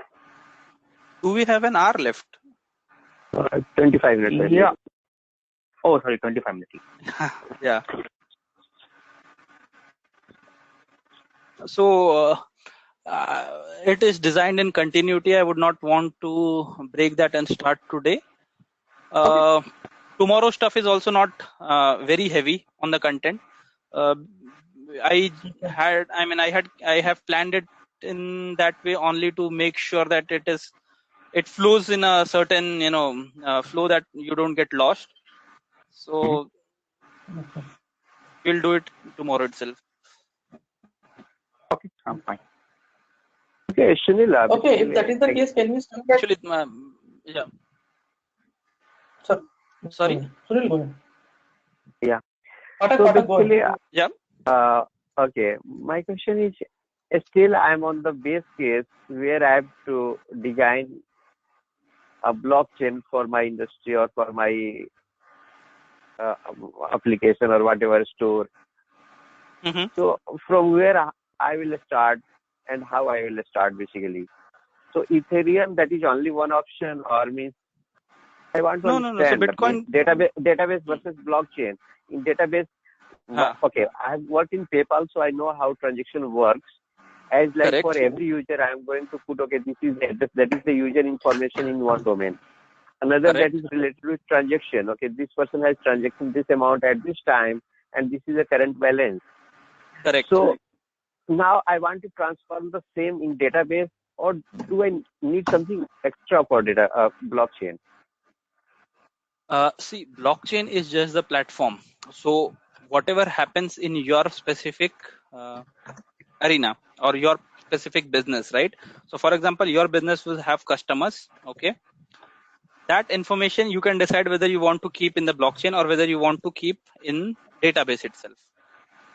What blockchain will give you is a platform where you can upload information or where you can share information which can be viewed by anyone who has permission to view it. So it could be a permission one, it could be a permissionless, depending on which implementation you go. So take example of Bitcoin. Okay. Now, for example, uh, you know, you are my first cousin. Okay. And we obviously are on very friendly terms. And there is a medical emergency in my family. I want, you to transfer, say, $10,000 to me. Okay. Now, we can do it using the normal banking system. Okay. But it would take too much time for that money to arrive to me. Okay. Instead, we both agree to use the Bitcoin blockchain. So you set up an account on one of these exchanges. I set up an account on one of these exchanges. You transfer that $10,000 to one of the exchanges. So, for example, Polonix, and you buy Bitcoins worth 10,000 from there. And that 10,000 Bitcoins you send to my address.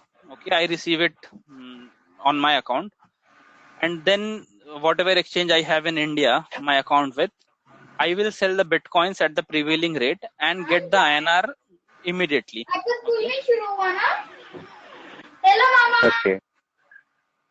So basically, Sunil, I was going through Ethereum in depth basically. At the same time, I found a Hyperledger, that is the umbrella project. There are a number of projects. So I get lost. Whoever is not speaking can go on mute, please. Hello. School जाके मुझे test देना है और फिर admission तो हो ही गया है.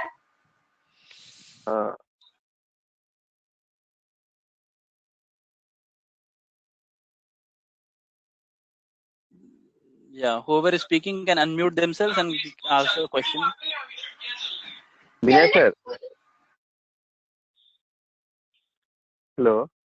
Hello. Sorry. Now it's clear. Yeah, yes. Someone is saying that about Ethereum. Yeah. So Sunil, I was doing in depth about the Ethereum, smart contracts and other things. At the same time, I found okay, from the Red Hat side there is Hyperledger umbrella project. So behind under that there are a number of projects those are going on. So correct. Hyperledger is another blockchain by IBM, and it is of the permission nature, which IBM is targeting at corporates or banks. So they will sell the Hyperledger as products to these banks. So basically, they are providing the platform with these APIs available. Okay. Like any other service, right? So they are providing you the platform. You decide your business logic on top of that. So what are the services that will be available? What are the services that you need in a database, right? Think of blockchain as a database, as a distributed database. Okay, so you will have add services, you will have inquire services. Now, blockchain by design cannot have update or delete. So you have to have mechanism or APIs to do these services on the blockchain. So that is what Hyperledger will offer.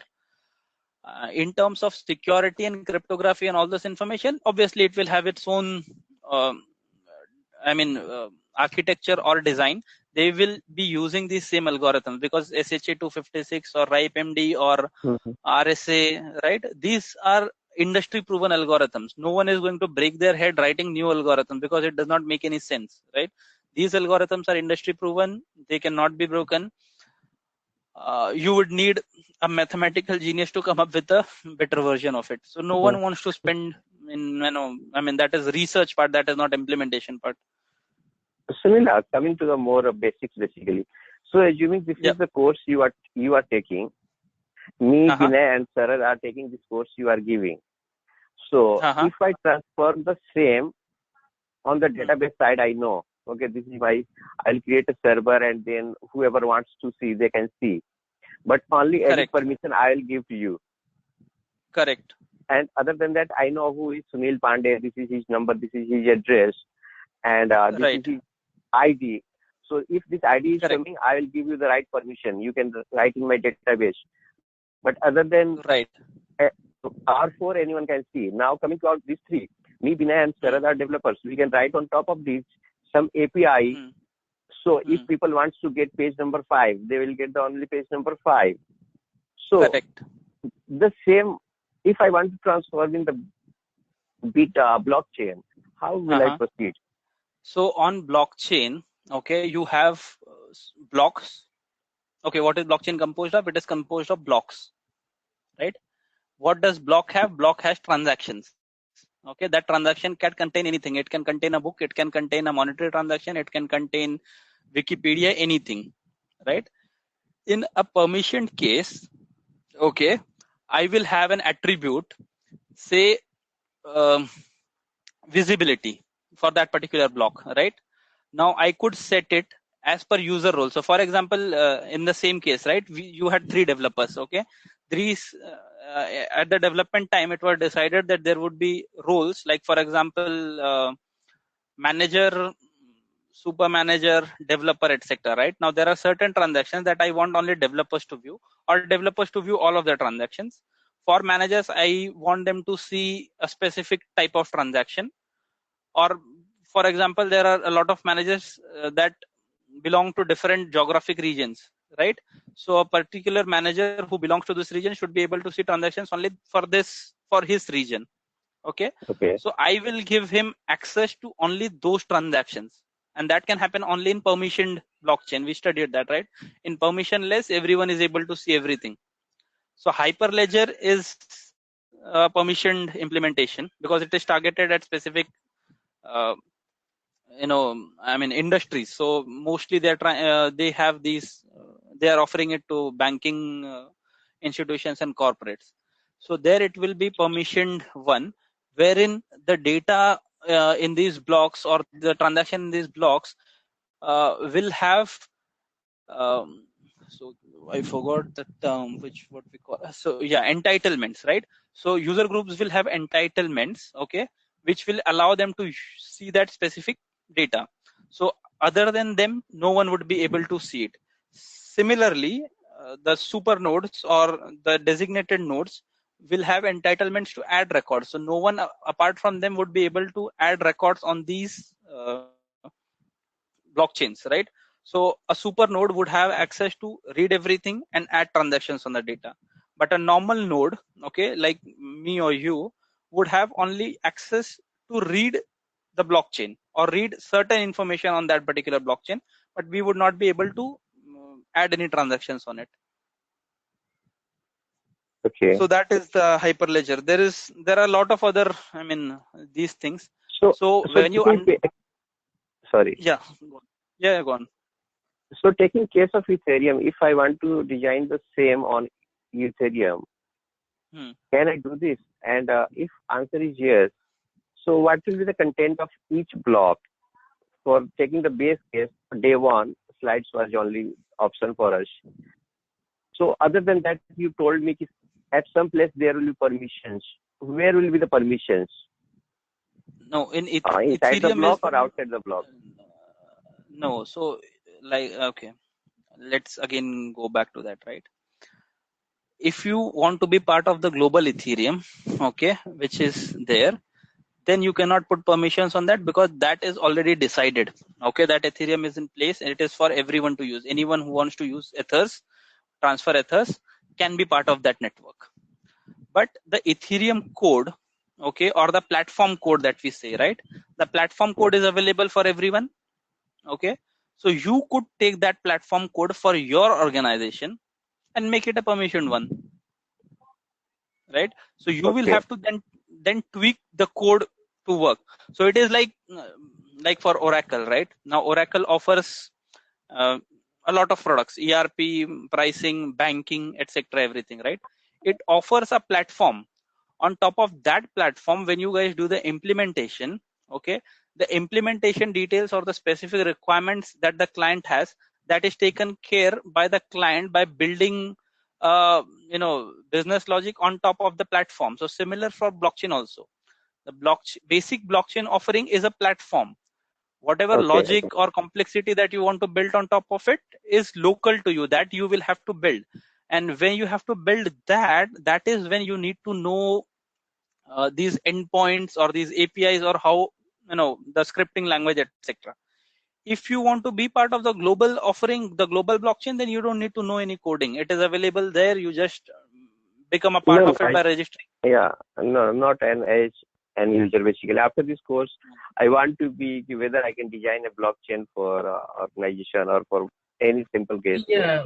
Railway reservation as we were doing in the colleges, only for So 5K like that. Correct. so So you will be able to you will be able to download the Git repository on your machine. You will have the entire code, and you can change it to your local application. So you will be able to do that. Okay, means I'll be able to know what do I need to change Correct. at least. Okay, that's great. yeah, Sunil. Actually, Sunil Pandey. Actually, so yeah, I agree with Sunil Pathak. Pathak. So basically, what I am really looking for is, see, blockchain we have been talking about, and I think we in general know about some fundamentals. So what happens is, like, if we make our hands dirty and design some very simplistic blockchain, then it becomes very like what do you call very easy to understand, and then we can join the dots. So Correct. I am also yeah. Yes. So in the coming weeks, obviously, because this is just the second week. No, right. Yeah, in the coming weeks, obviously we have that, and we have that outline already, right? Where we'll be doing the practicals. So Yeah. we will be doing that. We will be setting up a blockchain. We will see how we interact with it. We Yeah. will also see how we establish a RPC endpoint and how do you connect with it. How do you interact with that particular blockchain, right? So that Yeah. blockchain is just a platform. When you send a Correct. message to it, it will respond to you, right? So all that we will be able to see, but we will not develop a blockchain. We will interact with a blockchain, No, right? The we are not blockchain going is a to develop the platform. blockchain. Agree. Yeah, Yes. correct. So yes, So for that, I the rest think of so the in stuff we will do. in the curriculum there is Ethereum already in our curriculum, which we will going to Correct. cover sometime. Correct. Yes. Yeah. So I know. Yeah. Yeah. So we can take the Andhra case, and similarly we will try to make on top of this Ethereum. I will ask whoever will take care you, or there is one more question, Kaka. So We means okay. as there are only 4 persons. Yeah, only there are 4 persons. They have done 10 registry in past. They have all the documentation. Okay, these are the documents.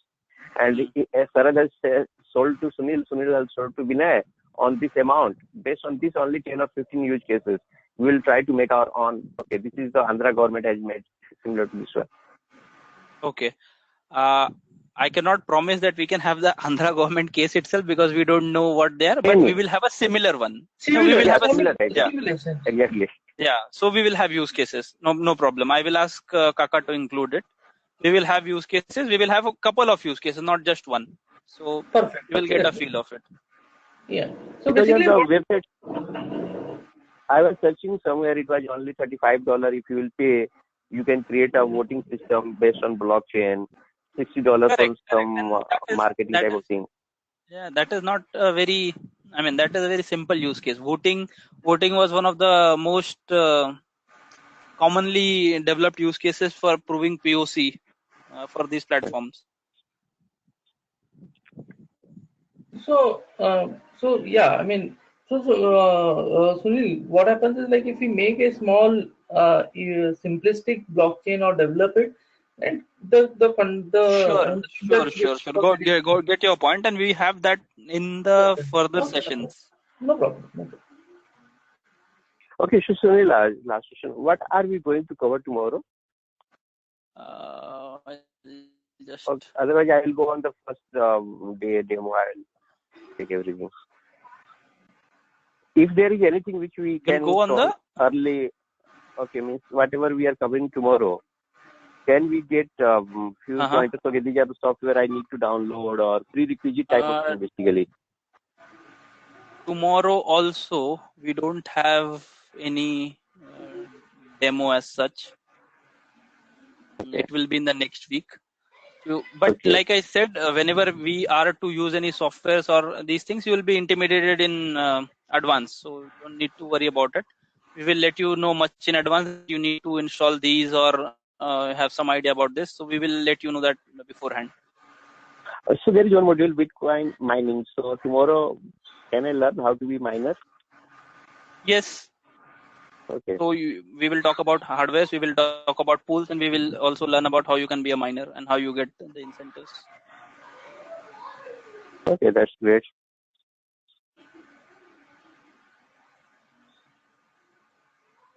So any more questions for today? So Sunil, one more question. Sorry for asking more. Yeah. So I was going through BitTorrent last week. We discussed BitTorrent. So now I understand right now what is BitTorrent basically. Correct. So in BitTorrent or P2P network, I seen every node is not connected to every node. It's as like there are millions nodes. I'll not be connected with millions nodes. Correct. So as like BitTorrent, if I'm uploading something in the discovery node, it will be added. Whoever wants to discover, they can discover and they can download from me. Correct. So what about this blockchain? So it uses the same concept, but it doesn't mean, so in BitTorrent, the use case is someone requires that information or someone requires that file, for example, music or movies from you, right? So only then they will download. Okay. Otherwise, even if you have it uploaded, no one is going to download it from you. Correct? Right? But in case of Bitcoin, that is not the case. The message is broadcasted to everyone and every node has to accept it. Like you saw, when I started the application, it started automatically downloading it. I don't have an option to cancel and say that I don't want to download the past data. If I have to be on the network, I have to get all that information. So underlying, it uses the same thing. It is a P2P network. Okay, there is no central server. Like if you kept the movie on your PC and gave me the IP address, I could download it from there. But then it becomes a client server thing, right? P2P, you upload it, it becomes available to everyone. Everyone else also becomes a custodian of that particular file. They also upload it, so several other people. So it becomes sort of a network of networks, right? Instead of a client server. Okay, so basically in blockchain, if I have started some transaction, at the same time, it will not be broadcasted to millions of nodes, or will it be? It will be broadcasted to the network. Okay, so whoever is there on the network listening at that point in time, okay, will get that information and they will update their copy of the ledger or their copy of the Bitcoin database. Okay. Say I am not there on the network for next 7 days. Okay. And after 7 days, so for example, when I started the software, it said that trying to send information for 6 years and 32 weeks, something like that, right? So for the network, I have been away from the network for past 6 years.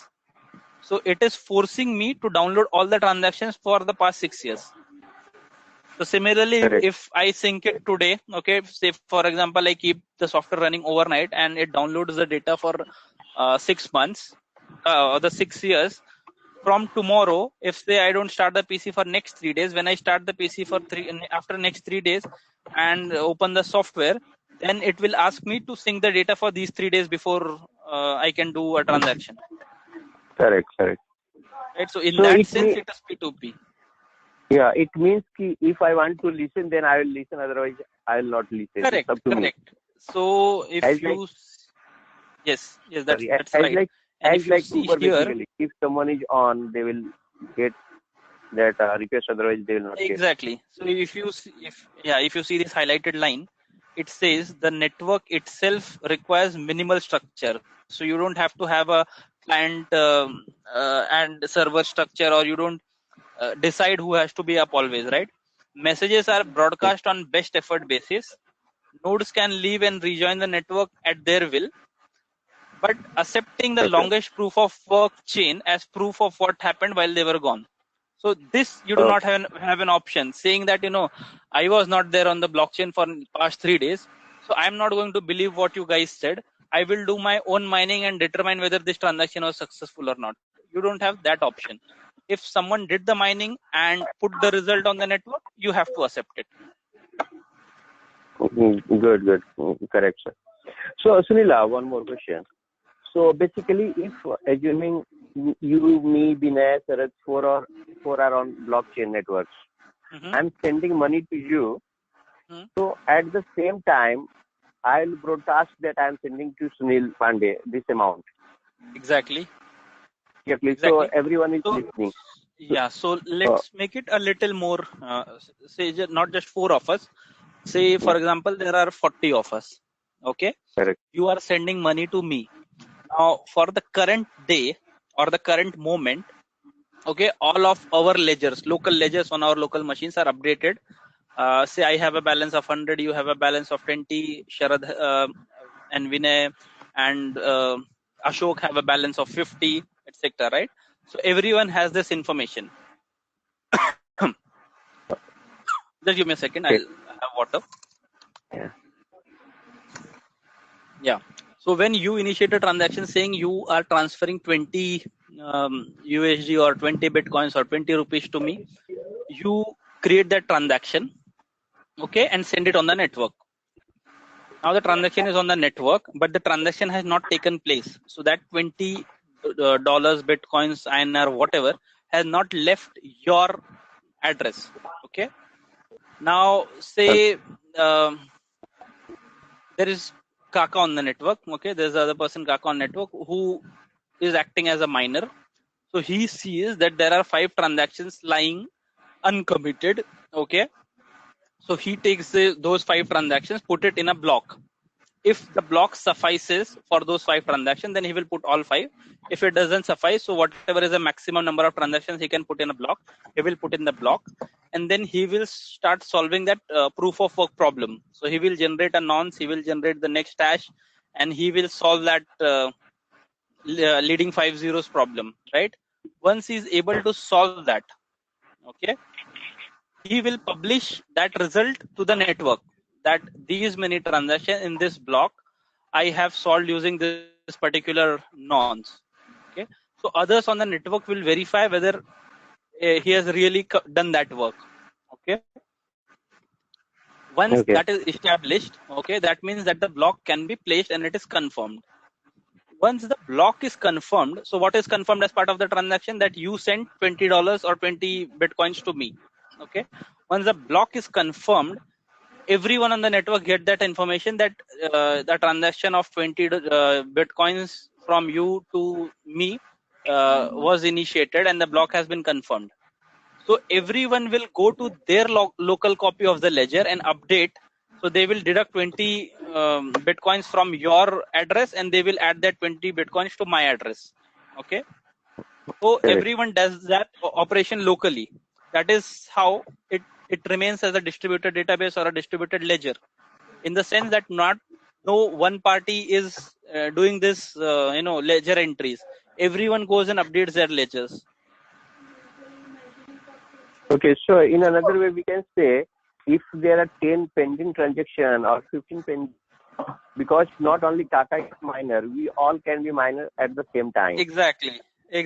So this is one transaction I have sent to you. So assuming there are 10 transactions, so this will be pre-designed tool that for every 10 transaction we have to create a block, or what, there will be some set of rule. Otherwise, Tata will be always first. For every transaction, we will start. He will not be. So that is why it is kept at such a difficulty level that it will take at least 10 minutes for a new block to be mined. So to generate that nonce and that hash address, he will have to spend at least 10 minutes of processing capacity with a very high, processing power at a very high hash rate. Okay. So that is why a new block is mined every 10 minutes. Okay. So in the next 10 minutes, whatever the transactions are pending would be put in the next block. Now say a block can have 10,000 transactions, right? But there is no limit on the number of transactions that we can do. So for example, it is a very peak hour. We do 20,000 transactions in this next 10 minutes. Okay. But still the block can have only 10,000 transactions. So the remaining 10,000 transactions will pile and remain in the pool of uncommitted transactions. Okay. It means whenever Here we see pool of uncommitted transactions, right? Yes. Yes, a new block is placed on the system. It means every 10 minutes we will wake up, we will take 10,000 transactions. Everyone will try to create 10,000 is just a number that I said. It is not 10,000, but yes. No, it's okay. X amount, whatever, X number. Yeah. So everyone will fight to create a new block, validate block. Once more than one person can also get the nonce, they will send a broadcast to everyone. Okay, this is my block I have created, and others will create validation. And if there are more than one, based on the proof of work, we will decide who is the correct one. Proof of work and the first person, right? So for example, I started solving it, you started solving it. Both were able to generate a nonce, okay? But whoever first put it on the network and it got verified, so his chain becomes the valid chain and the other person's chain becomes invalidated. So last one, we saw this double spending problem, right? Where is that slide? This one. So B1A and B1B, this situation comes in, right? So for example, I produced B1A and you produced B1B. Okay. Both of these are valid blocks. But because I produced B1A first, okay, someone will take the hash of this one and prepare the next block B2. So if someone followed B1's hash and produced B2B, it will become invalid because we will see that B2 is already created. Right, so transactions in B1 also become invalid. Okay. And Sunil, one more thing. Basically, I read about the smart contract. We have discussed sometime last week also. There will become a smart contract. So in Ethereum, there is a smart contract. Correct. In Ethereum, there is a smart contract concept. Smart contracts are basically self-executable piece of code, right? So a certain condition happens and it automatically executes itself. So like in case of trade life cycle, okay, I think we discussed this example. I will just repeat it again. So in a normal trade, for example, I am a person who is interested in buying some goods from a seller in China. Okay. So what happens normally is I will go to my bank and I will tell them that, I'm buying this particular product. So give me a letter of credit, which I can show to the Chinese guy. And when he ships the product, I will give you a go ahead and you can credit the amount to his particular bank. Okay, so the Chinese guy is also sure that my bank will pay on my behalf. Okay, so he can ship me the goods and we do this transaction. Now, say the Chinese guy ships the goods, okay, but I do not inform my bank or I do not want my bank to make the payment. I keep delaying it. Okay. It is a lot of problem for that particular seller. Okay.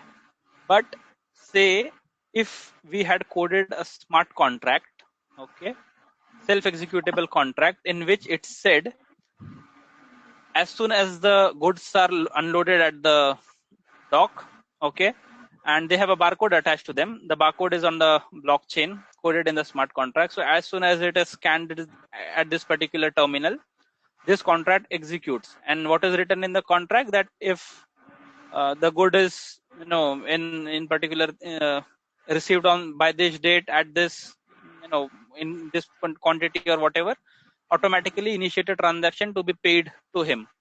So it becomes a smart contract. right? Similarly for music. So what used to happen earlier is, for example, I am an artist, okay? I have some royalty rights on the music. So for example, I released my music album with Sony, okay? Now Sony being a big brand won't do it, but let's consider for example's sake that Sony promised me that for each time my song is downloaded, they would pay me $1, okay? So for first 10,000 downloads, they did it, and then they stopped paying me, okay? Or even for the first 10,000, they said to me that it has been downloaded 10,000 times, so we will pay you $10,000, but they keep delaying the payment, okay? And at one point of time, they stop paying me, okay? Now that is unfair to me the as the artist of that song. It is my intellectual property. I should have been paid for it, but Sony is making money of it. I'm not getting any of it. Instead, like we saw some example today. Instead, if I release my music on the blockchain, and as part of that MP3 file, or whatever format that we have, a smart contract is coded that as soon as that song starts playing, okay, say we had a 20/80 sharing ratio wherein I get 20% of the fee for that song being streamed, and Sony gets 80%, right? So you as a user, okay, for you it doesn't make any difference. You come to the site, you see that you can listen to this song by paying $1, okay? So you make the payment using your card or whatever mechanism, right? And when that $1 is paid, automatically it is converted to that much worth of coin. I get 20% of it, Sony gets 80% of it. Now there is no way Sony can hold my payment. There is no way Sony can deny my payment, right? So it is coded as a smart contract as part of that file itself, as part of an executable in the music itself. And that a smart contract will be on every node. Exactly. Yes, so it will be part of the file. As soon as the condition matches, it will automatically execute. No one has to take care of. No one has to. No. Just 1 second. So your music album MP3 actual file, that is different other than our contract. So in the contract, basically what we will code, okay, if this MP3 is played, then do this action. Am I right? Exactly. Yes. Okay, there will be some way around to attach these two things, a smart contract and that file. Yes, correct. Okay, that's great, yeah. So, Sunila, just company norms you have seen. So, one side there is Ethereum platform I have seen. Other side I can see Hyperledger, that is permission. So, which one should we learn, or basically same for both? Only minor thing differs. Exactly. So you need to know the basics, okay, of how the platform works, because it is rarely that you will be developing the platform. Your organization will decide a platform, okay. You will download the code for that platform, deploy it, okay. Interacting with it, you will have documentation for that particular platform. So for Hyperledger, you will have documentation for Hyperledger. For Bitcoin, I showed you the documentation today. For Ethereum, you have documentation for Ethereum. So it is not that you learn the platform and it will automatically know about the other.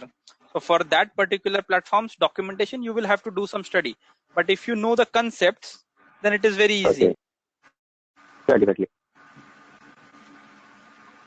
Okay, that's great. Thanks, Niraj. Just one more question last, sorry.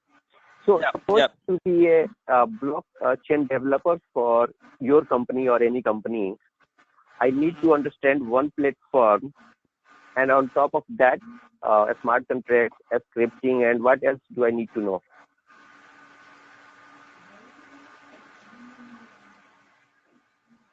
I didn't get your question. Okay. So you need to know the platform. I want to be blockchain developer for your company. Assuming you have X company. So okay, got your point. So maybe for I have an infographic.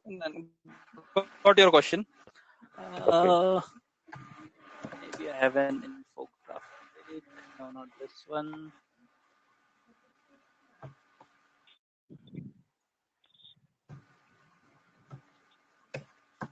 Not this one too. So basically, all of these platforms are written in different languages. So some of them are on Python, some are on C, C++, some are like Ethereum is on Solidity. So to become a developer of that platform, you will have to learn the development language of that particular platform. Okay. Some of these platforms are available in multiple languages. So like Bitcoin is available in C, C++ also. It might be available in JavaScript also. So Okay. if your organization, for example, wants to go with Ethereum, okay, so you know the basics of blockchain from this course. We will have an introduction to Solidity also. But for to be a full-fledged developer of that platform, then you need to know Solidity in detail. Okay. And for example, your organization decides, no, we are not going to go with blockchain, with Ethereum or neither with multi-chain. But there is something called as Yobi chain, or there is something called as Kobe chain. Okay. So for you to begin that, you know how blockchain works, you know the basics of what will be involved, you know algorithms, etc., everything, you know private key, public key, these things will be needed. But to start coding, you will need to know the basics of that particular programming language. So that is something that you will have to learn.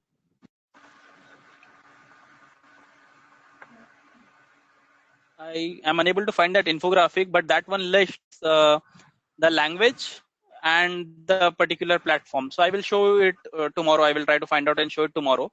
So there are like 15 or 20 famous ones, and they have their programming languages listed. So obviously it is impossible for a single person to know all of them. So depending on which one you want to focus, you can learn the programming language for that particular blockchain and then install that platform and try your hands on it.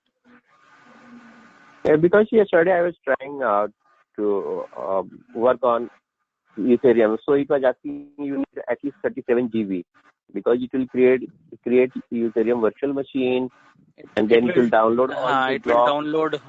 Correct. Okay. That is so for. I'll do sometime this thing. Okay, thanks, Sunil. That's all from my side. Any more questions from anyone else? No. I think good we did not have extra questions I can ask tomorrow. Okay, because we had more than 30 minutes of questions, so even this was required to be resolved. Hey, right. Sunil, can I send you my questions over email so that you can think about it? I have some questions. Yes, definitely you can do that. So what is your email ID? You can share it with Ashok. Ashok will pass it to me, or if it is there already. It is there, Vinay. It's in the group. Just send it in the group so that each of us know and we can benefit. Yeah. Sure. Yeah, sure. We'll do that. Okay, thanks, Sunil. See you tomorrow, sir. Okay, thanks guys. See you tomorrow. Okay, thank you, bye. Sunil, sir. Good night. Thank you. Okay. Yeah, thanks. Thank you, everybody. Bye-bye. Thank you.